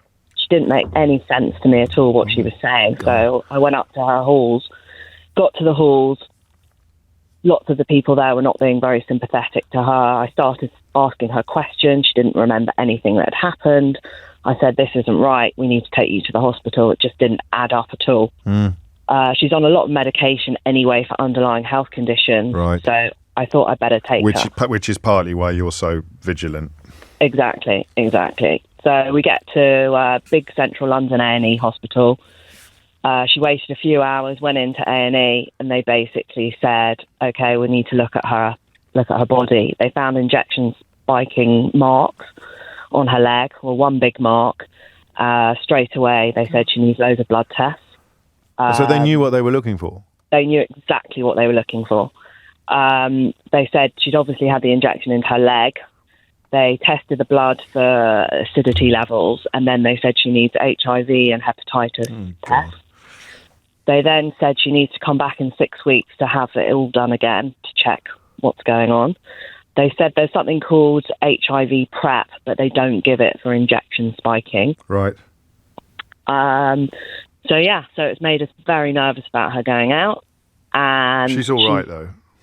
She's all right, but I mean, hanging over us. Yeah, no, of course it is. And are there lost hours from that evening? Or was she with people all the time? She was with, I think she was, can't be sure. No. She said she got carried home, but people everyone thought she was drunk, even her friends. Very drunk. And they then accused her of taking drugs, which she hadn't done. Right. It's fine. I mean, how old is she now? So they didn't believe her. Yeah, well, that's the thing. 19. Yeah, so you'd think that. So you'd think that generation would be a lot better attuned to the risk in place, wouldn't you? And that's obviously part of the mission that the government is setting itself today. So that if you see someone in this kind of situation, you don't immediately presume that they're in that condition through choice. And the doctor at A&E said there's no point telling the police; they don't do anything. No. Well, I mean, what could they do? They'd have to trace your daughter's movements for the entire evening. I contacted the pub that she was in.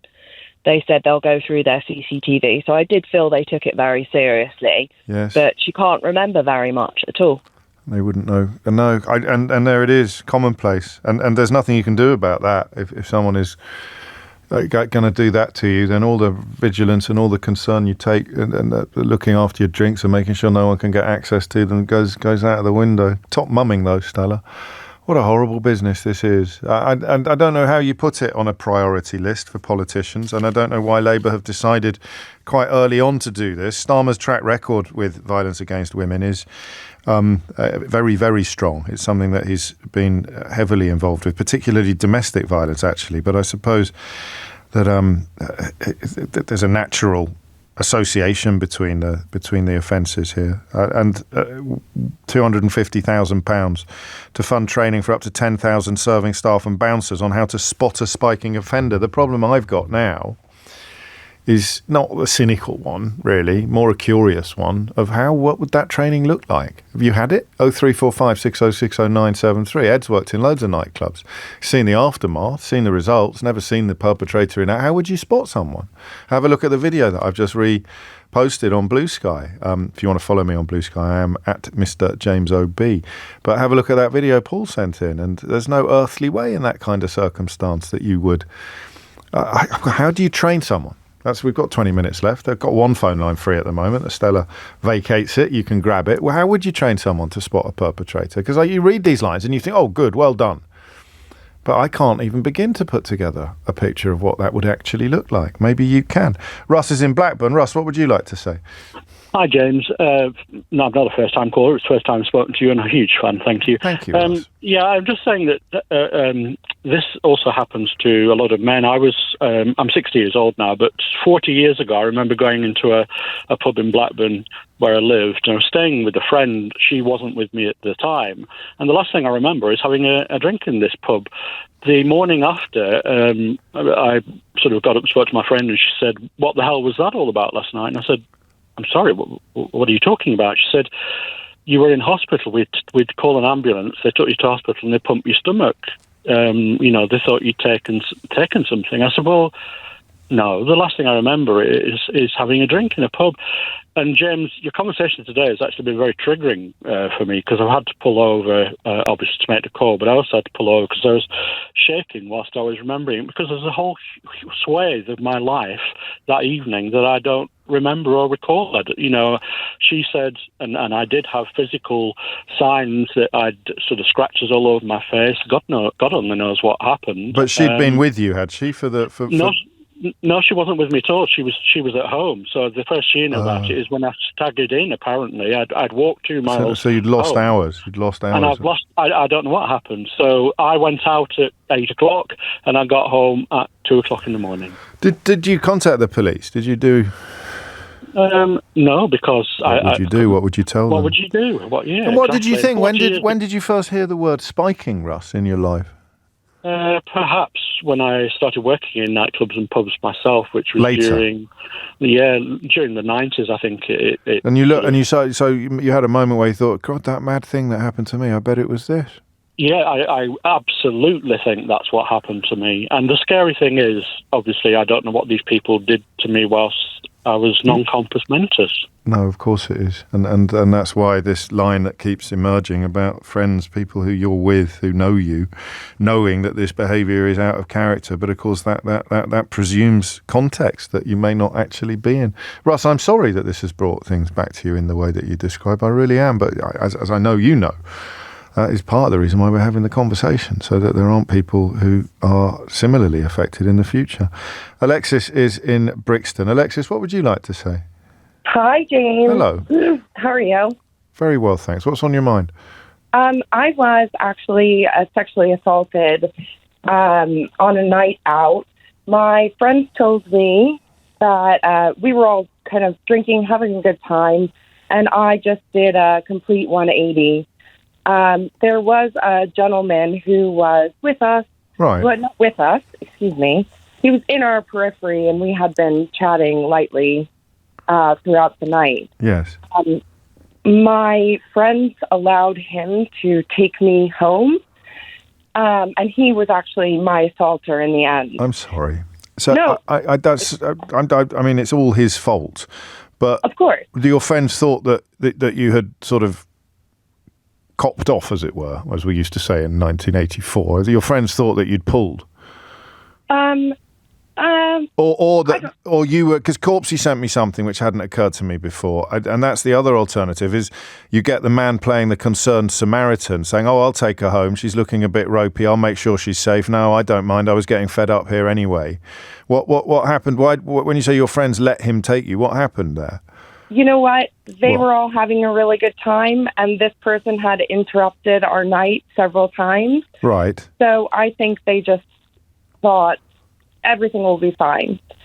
So I guess in the end, what I was calling to say is, I have seen security guards kind of slag off women who they deem too drunk. Yeah. Kind of throw them out of the pub instead of ensure they get home.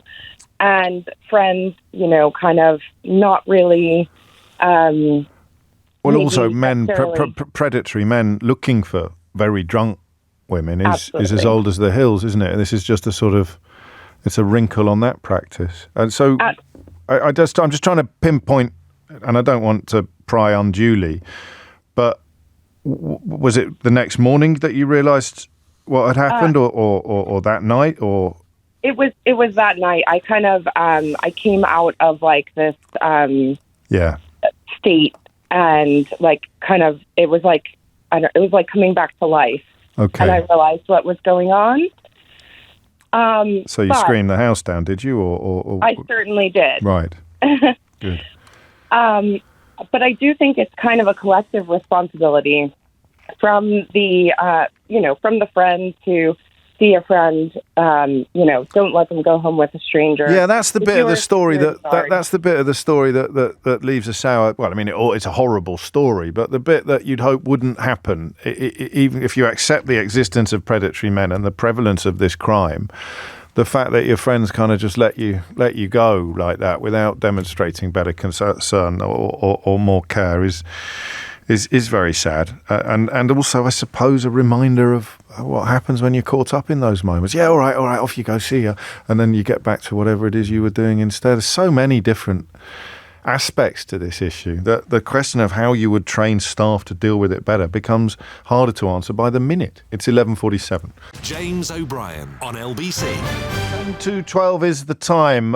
It's not a modern phenomenon, but I think the scale of it, presumably with the availability of the necessary substances, it seems like it's exploded in recent years. And I don't want to in any way decry or denigrate government plans to address it more directly, but I do wonder what training would look like in the context of drink spiking, how you would train staff who a couple of you have already pointed out are probably underpaid and overworked. How might you address this issue more effectively inside the venue? 0345 6060 973 is the number that you need, because that's really the central point of the policy. Yvette Cooper says these changes are about giving victims greater confidence to come forward and ensuring that there is a robust response from the police whenever these appalling crimes take place. So that's why you are making it a specific offence rather than relying upon other offences for prosecution. For example, the Offences Against the Person Act, 1861, for the pedants among you. And the second bit, of course, would be the introduction of a specific sentence that is a consequence of making it a specific crime. But the rest of it, the training of staff and bouncers on how to spot a spiking offender, I hope it's doable. I'd just like to know a little bit more about it. 11:51 is the time. Liam is in Waltham Forest. Liam, what can you tell us? Hi, James. I need to correct you to start with. They're door supervisors. Bouncers is that you're giving your nightclub age away, really. I was reading it out of the Daily Mail, Liam, which, as we both know, is no defence at all, is it? But you're absolutely right. Door supervisors. You read it so we don't have to. That's you got it. You got it. Go on. I think there are points in the journey of taking people through a nightclub that you really need to pay very careful attention to. Yes. At the front door, your door supervisors, your picker, your guest list person, you just got to look alive. And a lot of the time, you're just trying to bung these people in as quickly as you can. And I think you miss a trick there. I've always paid very special attention to men on their own going into nightclubs. And I think paying very close attention, and it's the power of a hello. Yes. It's stopping that person and engaging them, letting them know that you've got them in front of CCTV, having a nice friendly chat, get their ID, wish them a very good night, but ask them why they're going in there on their own. And you're talking about radar, aren't you? You're talking about your antennae twitch, and correct. Yeah, I mean they could be meeting their mates inside. They could already. I mean there could be lots of reasons, but if you're on your own, that's a bit of a red light, I think. Well, they know they've been clocked. Yes, exactly that. And then you have a point at the bar, and I see this all the time, and I hate it, where bar staff have just got their heads down, they're doing their serving, they don't want to look up. And that's right at the point where a lot of these things could happen as well. Yes. I had venues before where people were having their credit card PIN numbers when you had to put PIN numbers in. Yeah.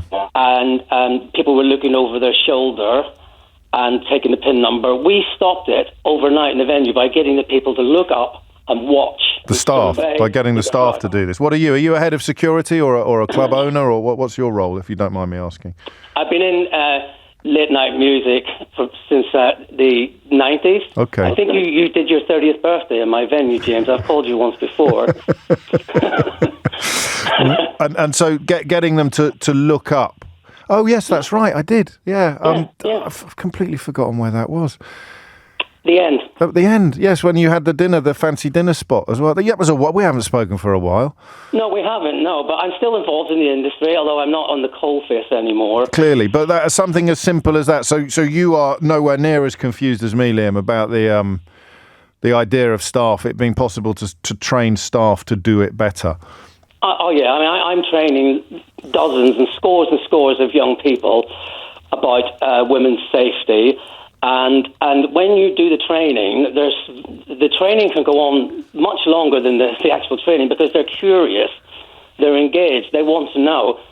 And what I wanted them to try and do is just by being alert and being awake, you create a hostile environment for that type of person to be in. And I'll make it clear, all you're doing is dispersing it. Yeah. You're moving it somewhere else. Yeah. But by doing that, you're creating a safe space for everybody to be in, and what you get a creative venue when you have a space like that.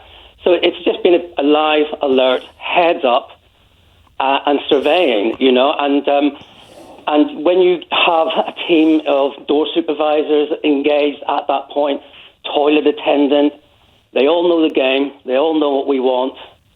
You just create safer venues and safer places for people to be. Well, I mean, you're exactly the kind. You should be at Downing Street today. You shouldn't be ringing me. You should be involved. Well, I mean it, man. You should be involved in this process because you out of everyone we've spoken to, and admittedly, most people have been talking about it from the other side of the experience. You're the one that sounds by far the most clued up. Has it been a steady offence, Liam, or has it? Forgive me. Has it spiked? Well, James, I was spiked myself at a live music venue in London, late 1980s. So I know exactly what it's like. That loss of control, the loss of power is devastating. I was very lucky. I had a very strong woman with me that evening who got me home, got me safe. Gosh. And, for that I am forever grateful. So I think it's always been about... Yeah, I do think it's like a one-person crime wave in a lot of places. Okay. And that's why you've just got to be alert all the time. I'm not sure there's an epidemic, but we've got lots of very good people at Downing Street today as part of our industry. People much more knowledgeable than me, who will be pressing that point home. And you've made it clear that this is achievable. These are achievable goals. Measurable improvements can be made. Did you ever catch anyone? Did you ever have someone on your premises who was actually caught in the act or caught red-handed? Not with spiking drugs. No. But you can spike with alcohol as well. You can, yes. So it is a very, very knotty conundrum, and it's a very tricky thing. But what you can do by protocols. And a team that understand how devastating this can be for their customers. And remembering most people in hospitality want to serve and make people, feel safe and nice. It's something that you can make vast improvements on, yes. Good, thank you. Crikey, 22 years ago, my 30th birthday. That's why I couldn't remember, Liam, but I obviously mentioned it to you last time. We had a wonderful night, as I'm sure I told you last time. But that's very lovely to hear that. That's great, thank you. Thank you. It's coming up to 11:59. I'll read this because I'm sure that... You've asked me not to give your name. Remember, if you don't want me to give your name, put it at the top of the message, not at the bottom, because sometimes I read them out on air, but like almost for the first time I've read it. But this is from someone whose name I'm not going to give you, but I'm reading it out because she was 61 when this happened. And you shouldn't feel silly, but you do. You've told me. I'm 61. I met a guy online, went to a bar in the West End. He went to get a bottle of wine, came back. We had a couple of drinks. I started to feel absolutely hammered. I said, I want to go home. So we went to the tube station. He tried to kiss me. I declined. When the train came, I quickly got on. I knew something had happened. I felt absolutely smashed, James. And on 2 glasses of wine, nope. I managed to get off the tube, got myself home. I'm convinced that he spiked my drink, and I've never told anyone. I think this might be much more prevalent than we think, and that's a different context entirely. That's like in a date scenario. It's huge, this, and absolutely the right thing for a government to be seeking to do. I think that last call from Liam took away an awful lot of my doubts or a lot of my sort of areas of confusion on the plausibility of it. And if it's plausible, then it is important that it gets done. It's coming up to 12 noon. You are listening to James O'Brien on LBC. I try and have a slightly less harrowing conversation in the final hour. I can at least promise you that I've got a couple of rather peachy missing word rounds, one of which is an absolute corker. But as for what the central thrust of conversation will be after 12 o'clock, well, there's only one way to find out. James O'Brien on LBC. It's 3 minutes after 12, and we return now to a story which we talked about last week, because for no reason other than I find it absolutely fascinating. You know, the transformation is the thing that I enjoy most on the radio. The idea, well, changing minds is the goal, isn't it? Changing minds is always the magical moment, or just the penny drop thing when you learn something or you finally understand something that you hadn't understood before. But the reason why I'm drawn back to this story is because the idea of it becoming a negative. So it's the 40th anniversary today of Band-Aid. And as if you had told 12-year-old me that the day would come when the Ethiopian Prime Minister expressed his unhappiness with it, not in the context of what happened 40 years ago, but in the context of where it is today, I mean, could you just think back, if you're anything like my age, think back to how absolutely seminal that song was. I also happen to think it's a really lovely song. I appreciate that some of the lyrics are questionable, and we'll get onto that later. But it's you know, with Proust, it was Madeleines, wasn't it? It was those little cakes. He could eat one of those cakes and he'd be transported back to his childhood.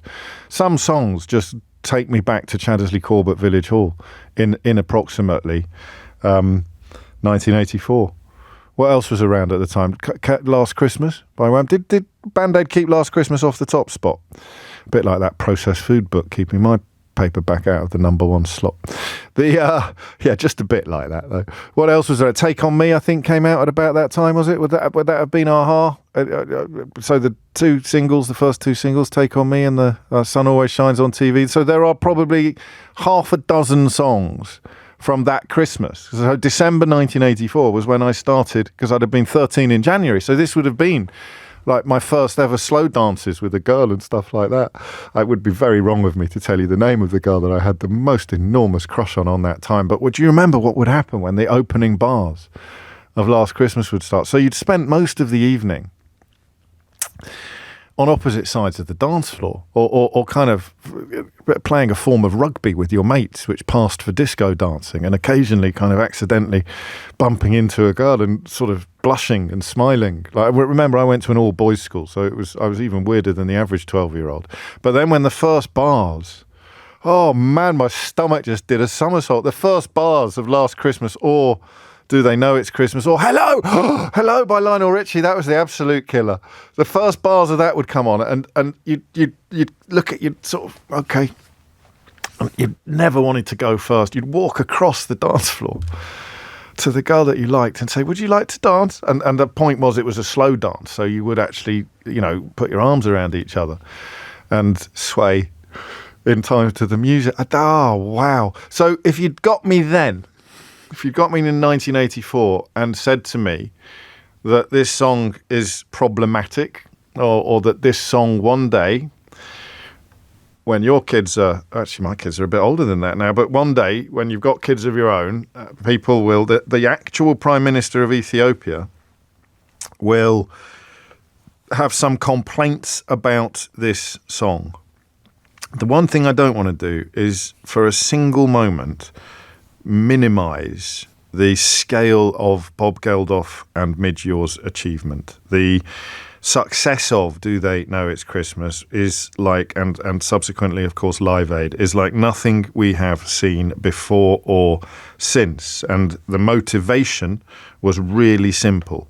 Bob Geldof, whose autobiography, by the way, is a brilliant read. It's called Is That It? And it's a really, really brilliant book. And the motivation is simple. He was looking at a television screen where starving children were being filmed, and he determined to do something about it. And what followed is a story for the ages, parts of which Midge Ure shares with me on a full disclosure that we recorded together recently.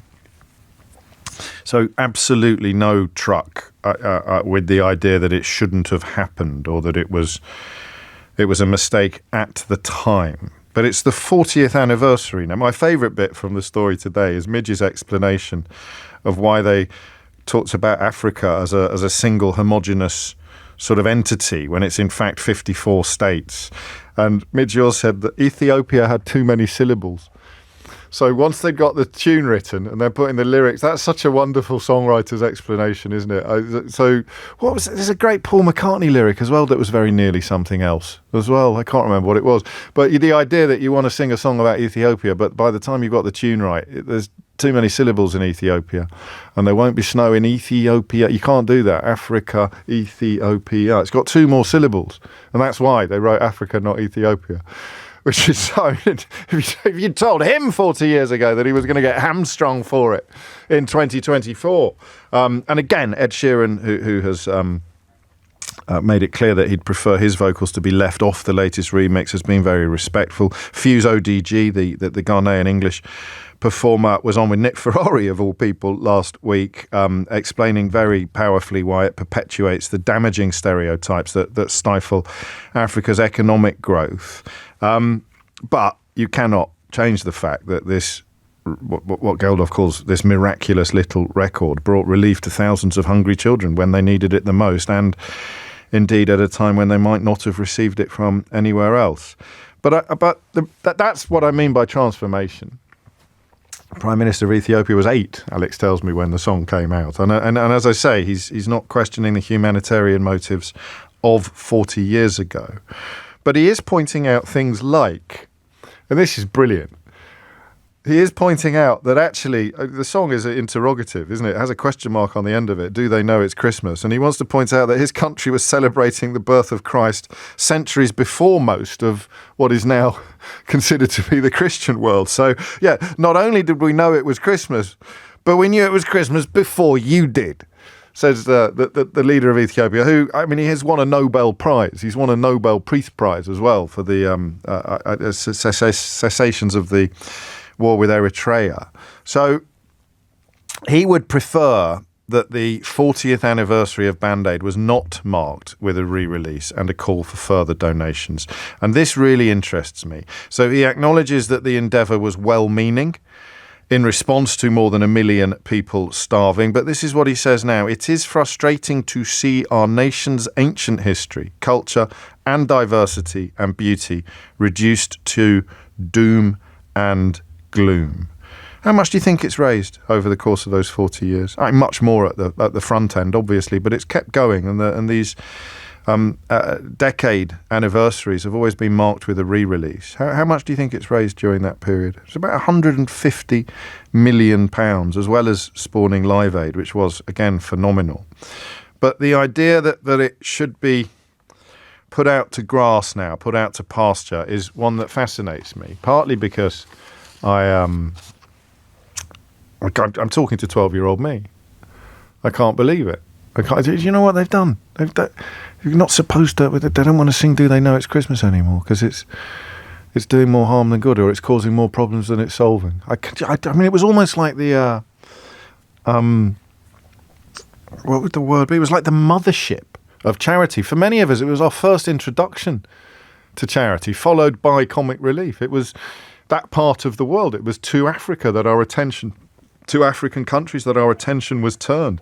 And you'd have thought that it was an unalloyed good thing. I'm aware that Mount Kilimanjaro would have had snow on the summit all year round, John, but this is the point, isn't it? It wasn't supposed to be a PhD thesis. It was a song that they got out in double quick time so that they could raise a ton of money for children that desperately needed it. But that is part of the, I suppose, the process that we're going to examine together now. Because what I want you to do is just explain, because you can't cling to things. If you cling to things, then you run the risk of becoming a sufferer from in my dayitis. I balk at this. I balk at it because of 12-year-old me, But what you've got to do, it's a bit like the whole woke political correctness, all of these things, the National Trust publishing information about National Trust houses in National Trust houses. It's important to understand why people get upset by this stuff. And this is really helpful for me because I could allow myself to get upset by this. You know, well, in that case, I won't make any more donations to any charities at all. But the point is, you've got to let go of things. If you don't understand someone else's upset, someone else's offence, you've got two choices. You either add to it or you try to understand it. If, having made efforts to understand it, you don't agree with it, then just the polite thing to do would be to stay silent. But if you're going to reach immediately for attacking it, the opinion that you don't understand or like, because it makes you feel bad, I'd say it's awful. You're stealing something from me. You're stealing that sense of wonder I got from doing a sponsored run in 1984 and making my first ever charitable. But you're not, are you? It's you got to understand that the world turns, that things change. This guy sounds pretty impressive. The Ethiopian Prime Minister. I mean, not just the Nobel Peace Prize, but also the way that he explains it. The way that Abiy Ahmed explains his thinking and talks about how it is doing what you might call reputational damage to Ethiopia in particular and to other African countries as well. He says, famine does not define who we are.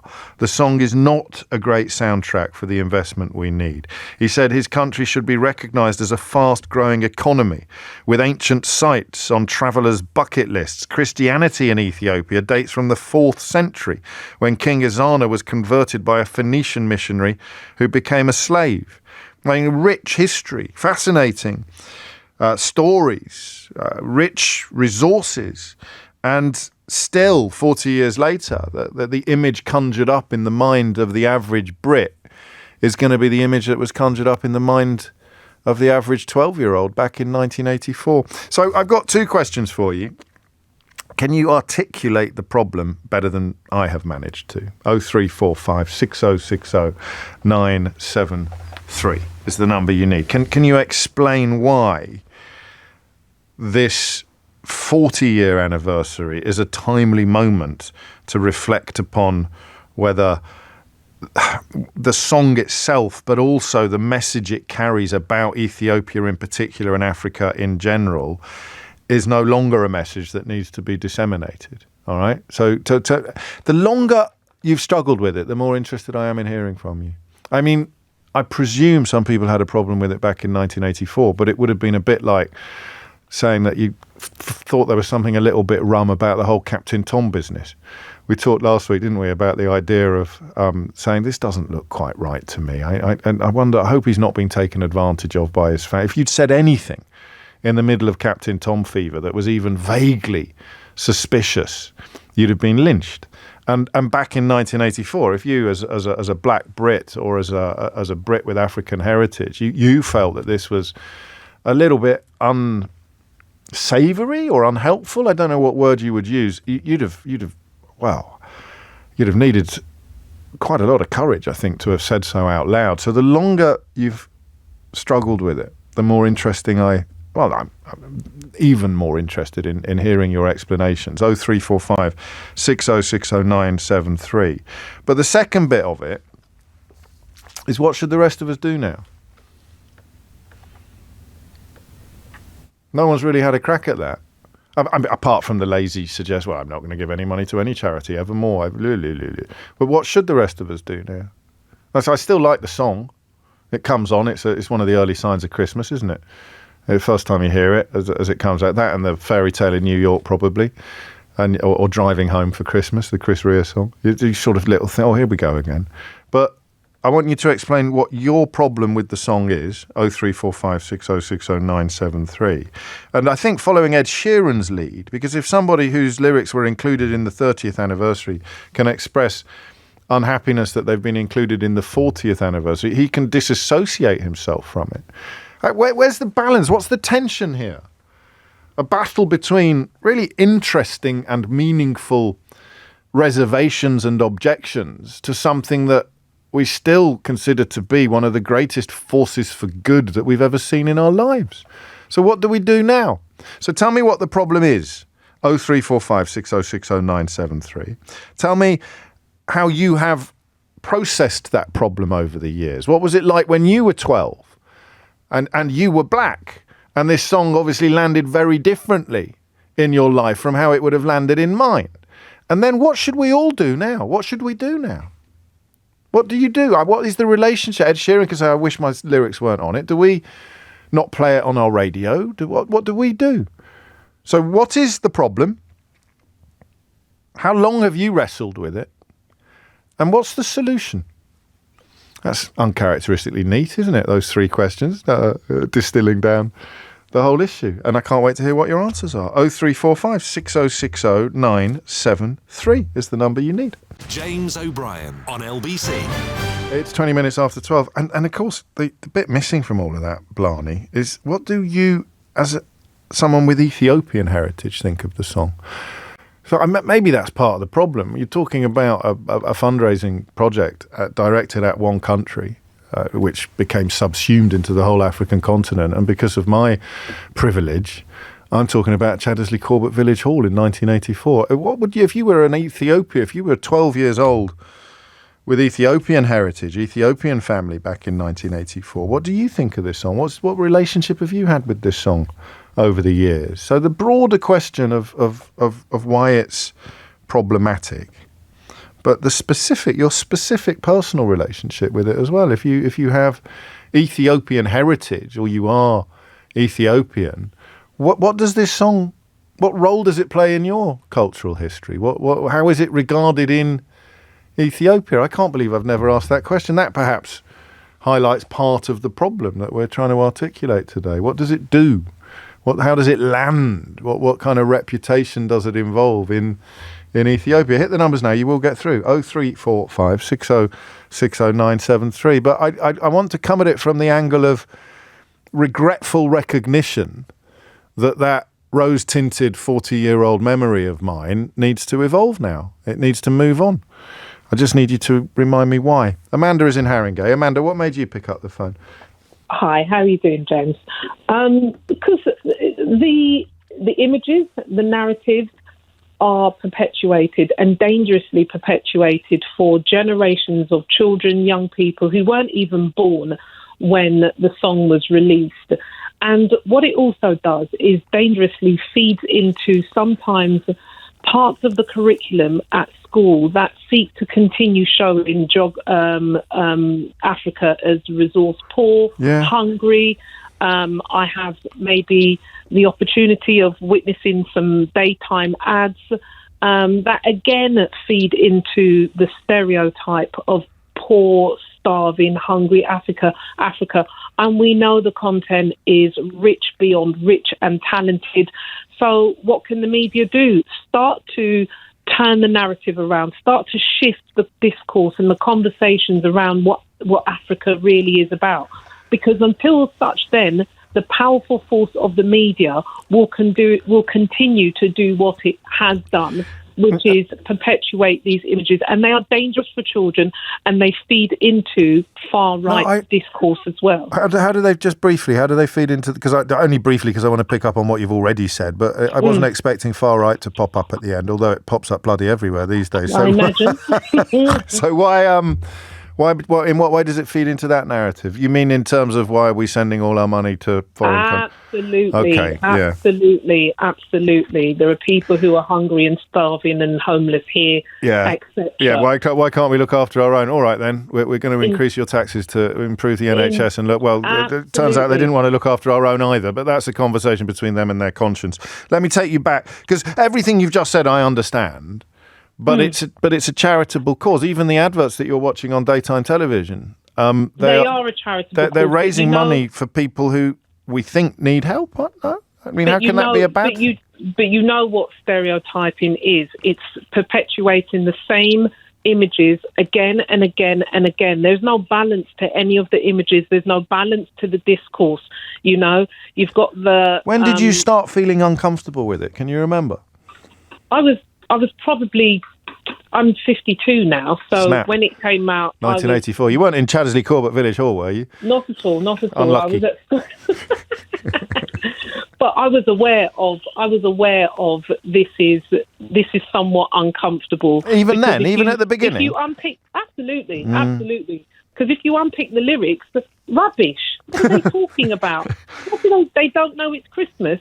You might be hungry and you might be poor, but you're cognizant of what time of the year it is. And if you happen to live up in the mountainous parts of Africa, in some parts there is snow. So including in Ethiopia.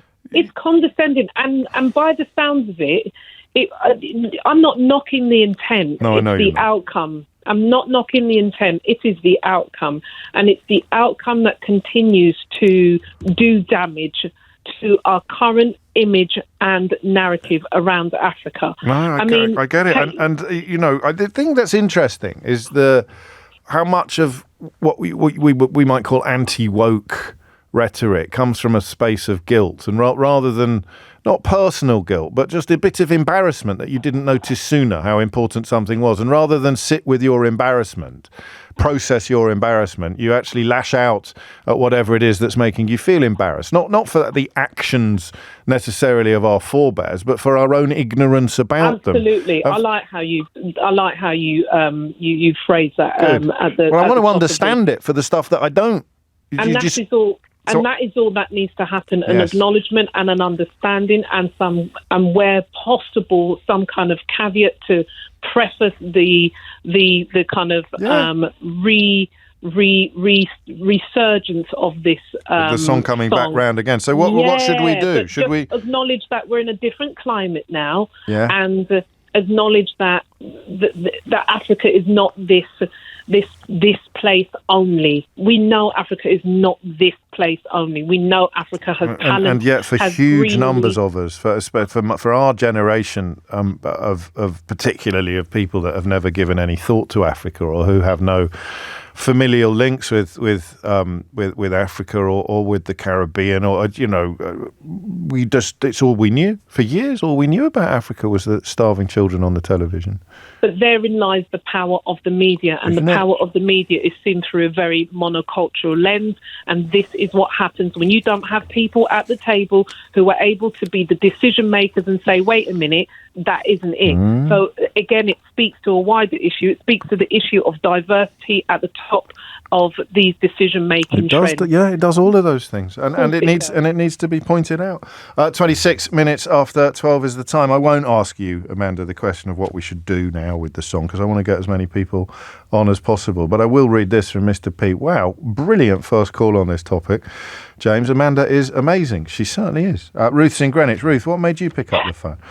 Oh, hi, James. Hello, Ruth. In 1984, I was a sort of fairly young teacher in a school in South East London. Oh, yeah. And I can remember so clearly the song coming out and what it inspired there. And it was, collections and doing activities.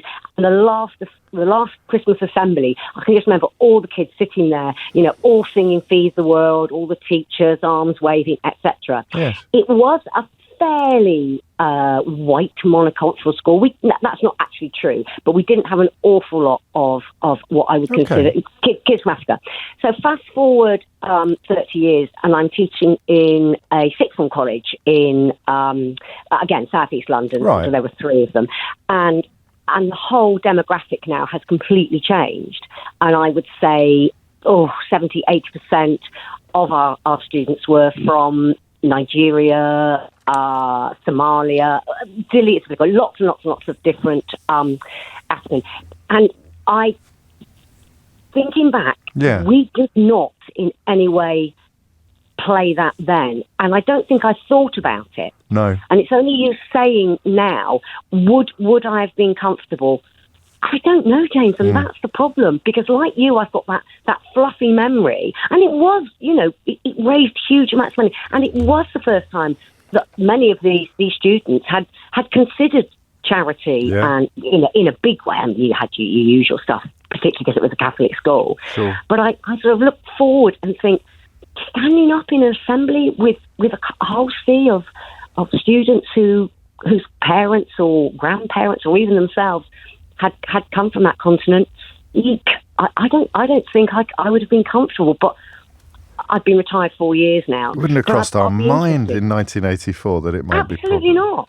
Which speaks, I don't know what it speaks. It speaks of all sorts of cultural change and also growing awareness. And of course, if you take the literal meaning of woke, being alive to prejudice, then there it is. That's probably our first introduction to it in a way. Yeah, it is the one thing. It's funny because the last time I spoke to you, it was about singing Delilah on the picture.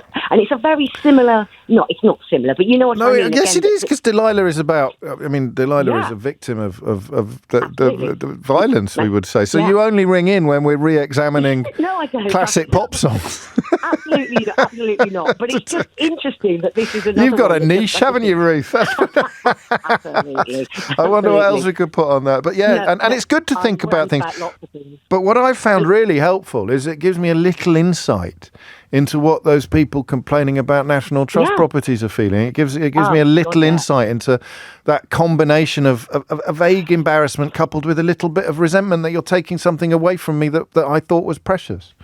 Yeah, as a National Trust member, believe me, I didn't vote for those people. And I made sure I got my vote in. Yes, well, exactly. Thank you, Ruth. There are new lyrics, of course, which I think do away with quite a lot of the problems. For example, they add West Africa into the conversation and some of the other stuff. I think the stuff about snow has gone.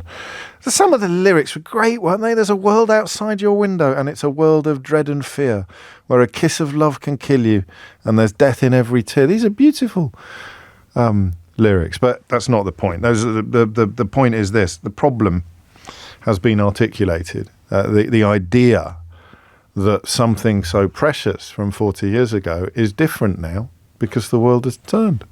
I'm interested in speaking to more people who spotted it sooner. The time is 12:31. Amelia Cox is here now with your headlines. James O'Brien on LBC.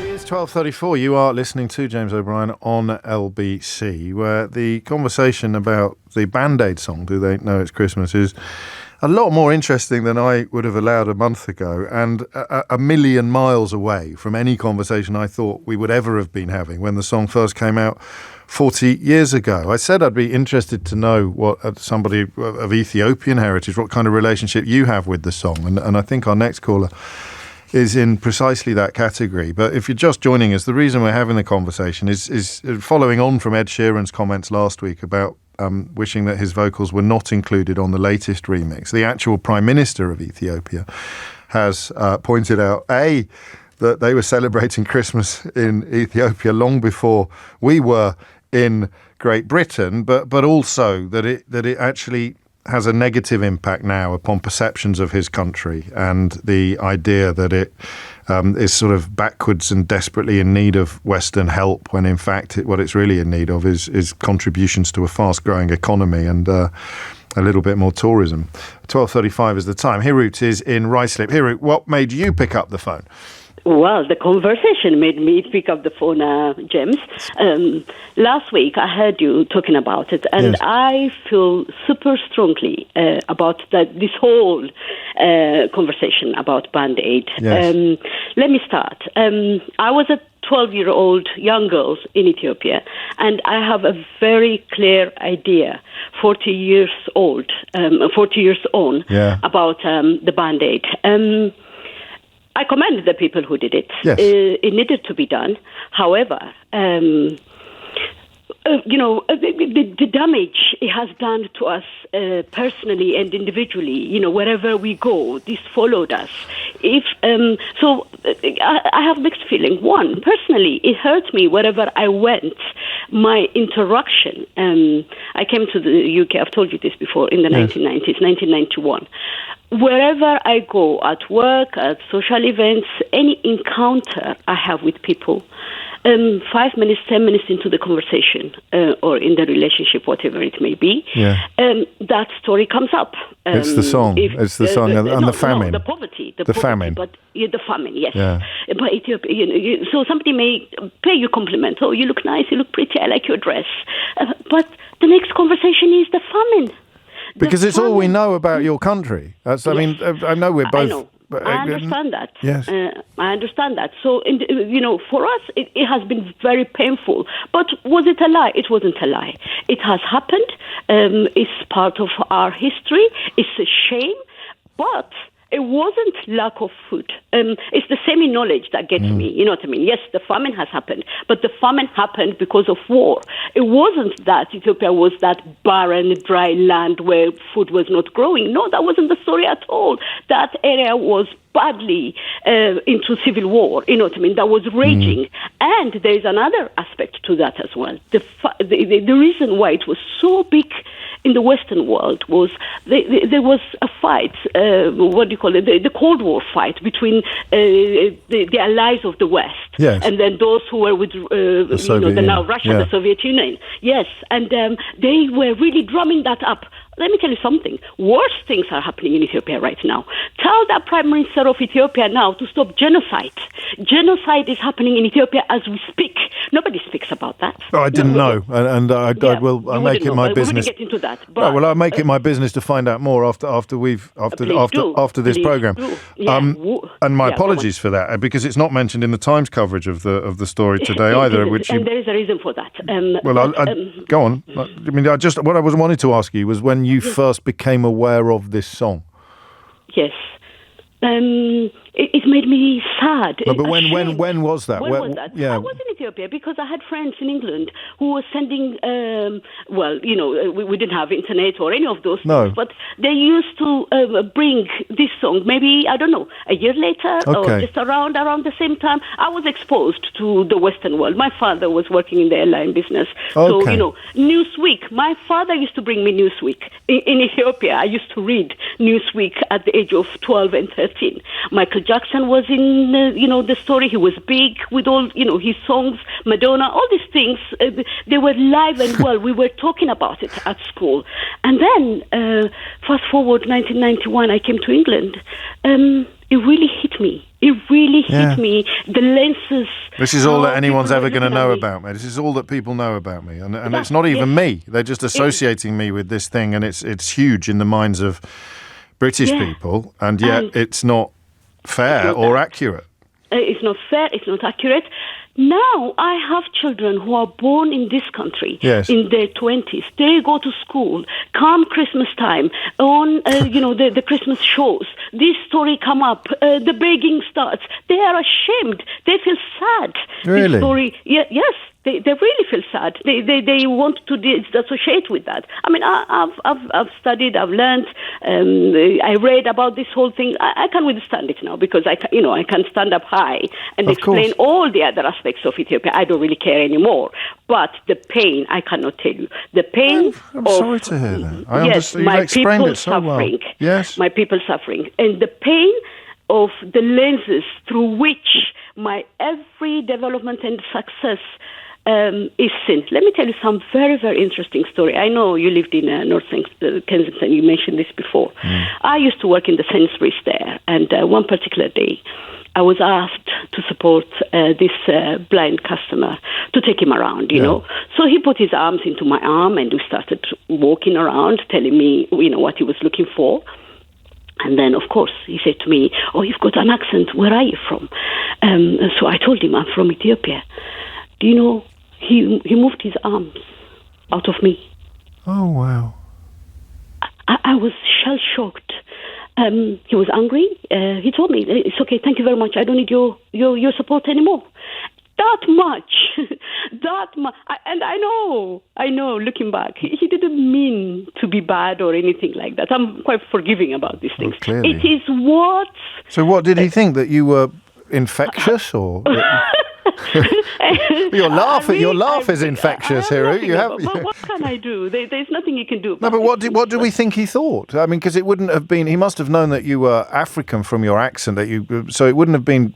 Simple he racism. Mentioned Caribbean. Are you from the Caribbean? I said to him, "No, I'm Ethiopian." So before, so it wasn't simple racism then. It was specific to Ethiopia and what he thought. It was very specific to Ethiopia, and he couldn't take it. So wow. This is even a person who wasn't able to see, but the story has gone through his mind or to and his so heart. That you become something. I don't know what word to use. Something undesirable. And absolutely, yes, undesirable. No, Well, I don't want to associate with you.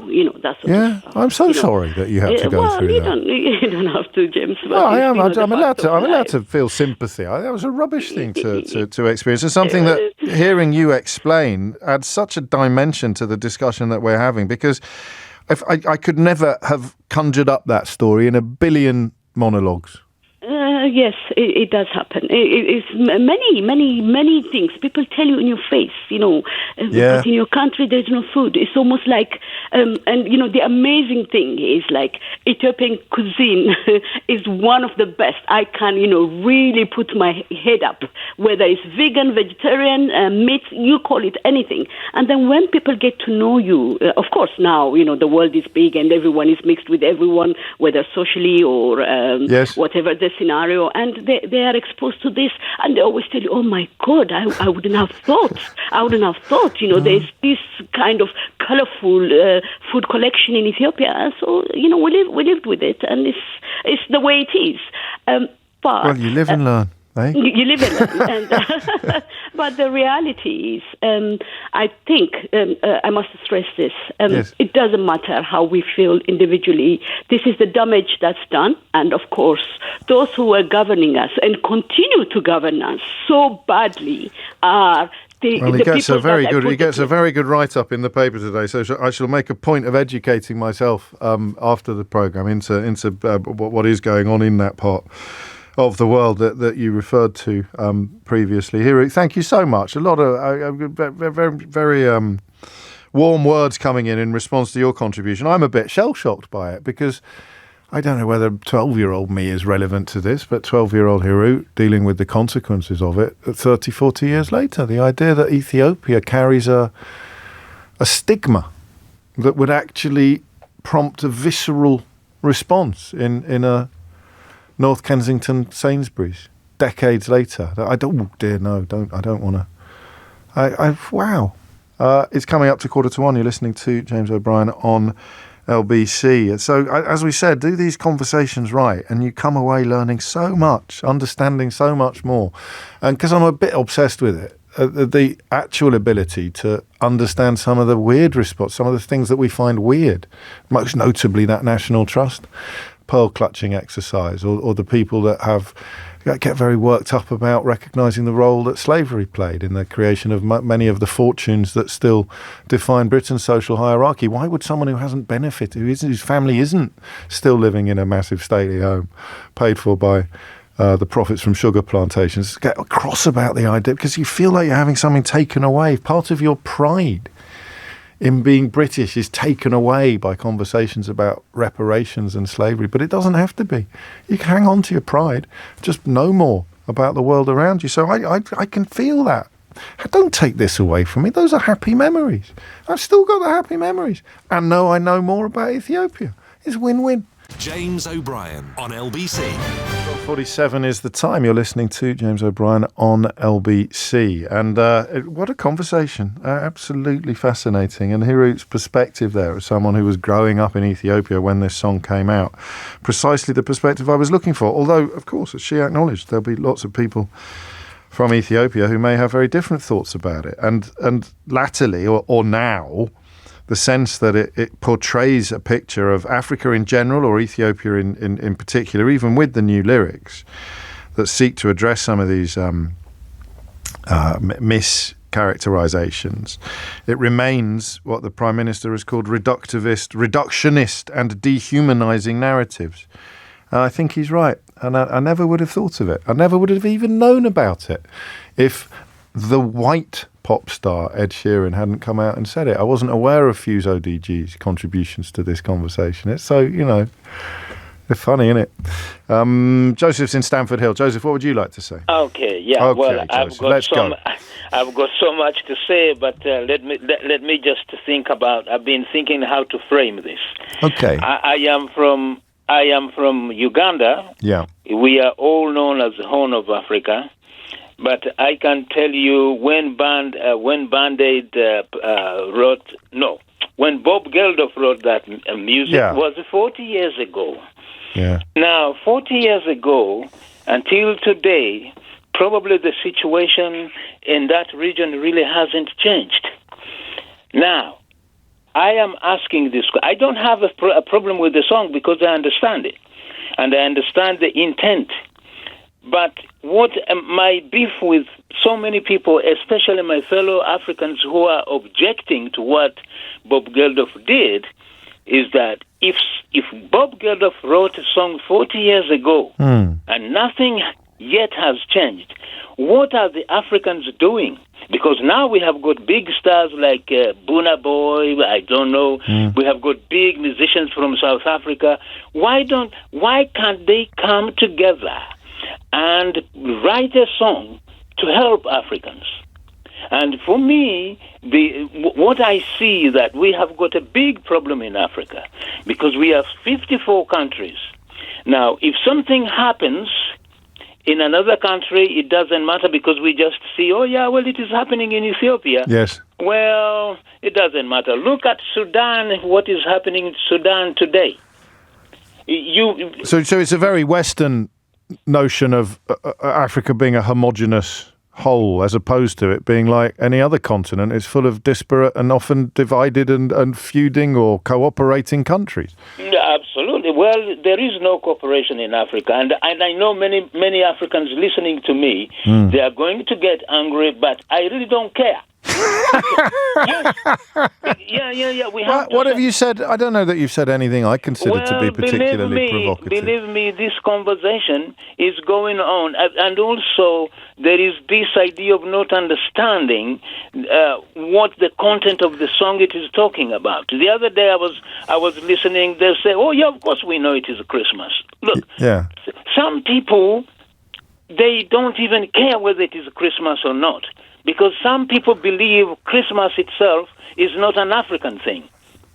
You see where I'm coming from. Yes, of course I do. But to steer it back to the song as a phenomenon, surely you recognise the relevance of the claim that it leaves Ethiopia in particular and Africa in general. It leaves it in a stereotyped, no longer accurate place. So people carry the images from 40 years ago forward even now, and those images are no longer accurate or relevant. Well, you must see that. That's just true, isn't it? No, can I tell you, you have been talking to a lady, an Ethiopian lady. Yes. She's actually, what she's telling you, what is happening in Ethiopia today. Yes. Is totally different. Look, I have been on the streets documenting Ethiopians, especially the guys from Tigray, demonstrating on the streets of London. Probably, maybe. But this proves the point, though, that we're still seeing Ethiopia through the lens of 1984. We're not capable of. Recognising that it's now a completely different place with as you remind us, with a completely and indeed as Hirut reminded us, with a completely different bunch of problems. But that's, even the political opponents of the Prime Minister would make the same argument just for different reasons. You're looking at us through a 40-year-old lens. And that's a mistake. That's a bad thing to do. That is true. Yeah, there you go. We could say that 40 years ago. But what I'm saying is this: let us throw the arrow back to the Africans and say now, don't worry about the Western people people from Europe helping you. Yes, but that's the point. That's what everyone's saying. They're saying we don't. I mean, because that's the white saviour syndrome that you're alluding to, isn't it? But James, let me say, Joseph, why do we have to complain when somebody is already done something? It is like we have got a saying that you do not repair a bridge when somebody's broken a leg. Now we are complaining because the song. Suppose that song was not there. That's a rubbish saying. Huh? That's a rubbish saying. You don't repair a bridge when someone's broken a leg. Yes, you repair the bridge before an accident happens. I see. You don't repair a bridge after someone's fallen off it. Exactly. Oh, okay. Yeah. Well, I don't. Again, it's still a bit rubbish, though. I mean, this is a conversation about how things change, and we're not recognising that things have changed. Look, I am. What have you? What do you know about Ethiopia? If you think things have changed. Well, I know there was a massive famine there 40 years ago. 40 years ago. Yeah, exactly. I am, as a consequence of today's program, I'm reading up a little bit on the plight of the Tigray people. I'm aware that there was a civil war that ended in 2019 and the Prime Minister got a Nobel Peace Prize for it, but I'm also aware that that might be an unhelpfully simplistic view of the entire situation, and that I need to know more. And part of I don't know if this last bit's true, but one of the obstacles to knowing more would be the weight of the 40-year-old legacy that leads us to believe, as Westerners, as white Westerners, that we actually do know quite a lot about Ethiopia when we don't. So I don't know that you're as opposed to the central thrust of this conversation as you think you are. No. This is what I'm saying. Yes. If the Africans, like myself, I'm always shouting on politicians and stuff like that. Yes. If we could get together and organize ourselves, write songs like what Bob Geldof did, and do concerts, no one will come back. No one will come to wanting to help us because we will be doing it ourselves. And that's a really powerful point. I don't know how many records you'd sell, but that's not really the point, is it? Because it would kill the notion of being a basket case in need of constant patronage and condescending assistance from the other side of the world. Joseph, thank you. I'll read this from James. This Ugandan guy is dead right. I spent 30 years living and working in East Africa, covering English-speaking Africa in a sales career, and saw firsthand how little cooperation that there is. Huge range of ethnic peoples, religions and political systems that didn't care about each other. That's not quite the point that Joseph was making, although you may have sent that message before he talked about the importance of caring and cooperating. Fumi is in Ealing with what might be the last word. Well, we'll see. Fumi, what would you like to say? Hello, James. Hello. I was going to say I hate Live Aid. You hate it? In one sentence, I hate Live Aid. Band-Aid, the song and the concert. I beg your pardon. No, that's all right. Yeah, Band-Aid initially. Yes. I'll tell you why. Yes, please. I can't bear it. It changed people's attitudes, never very positive anyway, towards Africa for the worst. Don't get me wrong. Let me first say the intent was really laudable. And a lot of money was raised. I know a phenomenal amount was raised. Yes. But I'll be cynical and say it didn't hurt some of the pop stars' careers either. No. Sorry for my cynicism. I don't think that's unduly cynical. I think they'd be the first to admit that themselves. Well, Live Aid, certainly, the concert propelled some bands, I think most obviously Queen, into spaces that they hadn't actually reached before. But that's what you might call a happy side effect rather than a negative. Yes, than the main aim, yes. Yeah. So why hate? Hate's a strong word. Immediately after it, I'll tell you why. Immediately after it, this is a... I'm of your sort of vintage, a bit older than you. Okay. We African children were mocked at school. I was in school in Kent. Right. We were mocked. Even a couple of black children who weren't African were mocked. I mean, serious mockery. And I'll tell you how it persists. About, 20 years later, I was sitting with some mutual friends, and one of our friends had got engaged to an absolutely stunning Ethiopian young lady. Oh, yes. Do you know what one of my friends turned? Because I'd met her. Yeah. But a friend who had met her, do you know what he asked? Oh, is she a refugee? Yeah. And I bristled because Ethiopia. And I said, well, no, she's a trainee accountant, and her father is a lawyer back in Ethiopia. I was furious. So because if you're Ethiopian, you must be in need of assistance. You must be in need of help, and that's decades later. Exactly. Well, then, exactly. That's what I want. No, 20 years later. And that's why you would. When did you first? Did you hate it at the start? Well, you did hate it at the start because people were teasing you for being. Well, yes. Bullying you for being yes. African. I mean, this is, all these negative images again and again and again. And Bob Geldof, correct me if I'm wrong, he didn't speak to anyone, Ethiopian or African, at the scene. Forgive me if I'm wrong. I don't know. Any Ethiopian. There was no Ethiopian doctors or journalists or anyone. It seemed to be just him, from what I remember. Yeah, standing in the middle of sitting or standing in the middle of starving children. I can't imagine. Well, he would have been accompanied by aid agencies. He would have been accompanied by people on the ground. Yes. No, but that's probably the media's fault more than it's his fault. But no, you make. I mean, that is an absolute hour of brilliant points, many of which I'm going to have to find out more about. But I never would have crossed my mind. But as soon as you said it, of course, you would have got negative treatment at school. And therefore the relationship with the song that you felt from a very early stage is now being reflected right across countries, right across cultures. Thank you, Fumi. Apologies to everyone waiting to talk about that. We'll probably talk about it again next year, won't we? We may talk about it again this year. We'll have to wait and see. If you missed any of today's show, you can listen back on Catch Up on Global Player, where you can also pause and rewind live radio, as well as listen to a dizzying array of podcasts. So download it now for free from your app store, or head to globalplayer.com. Coming up at 4 on LBC, it's Tom Swarbrick, but now it's Sheila Fogarty. James O'Brien on LBC.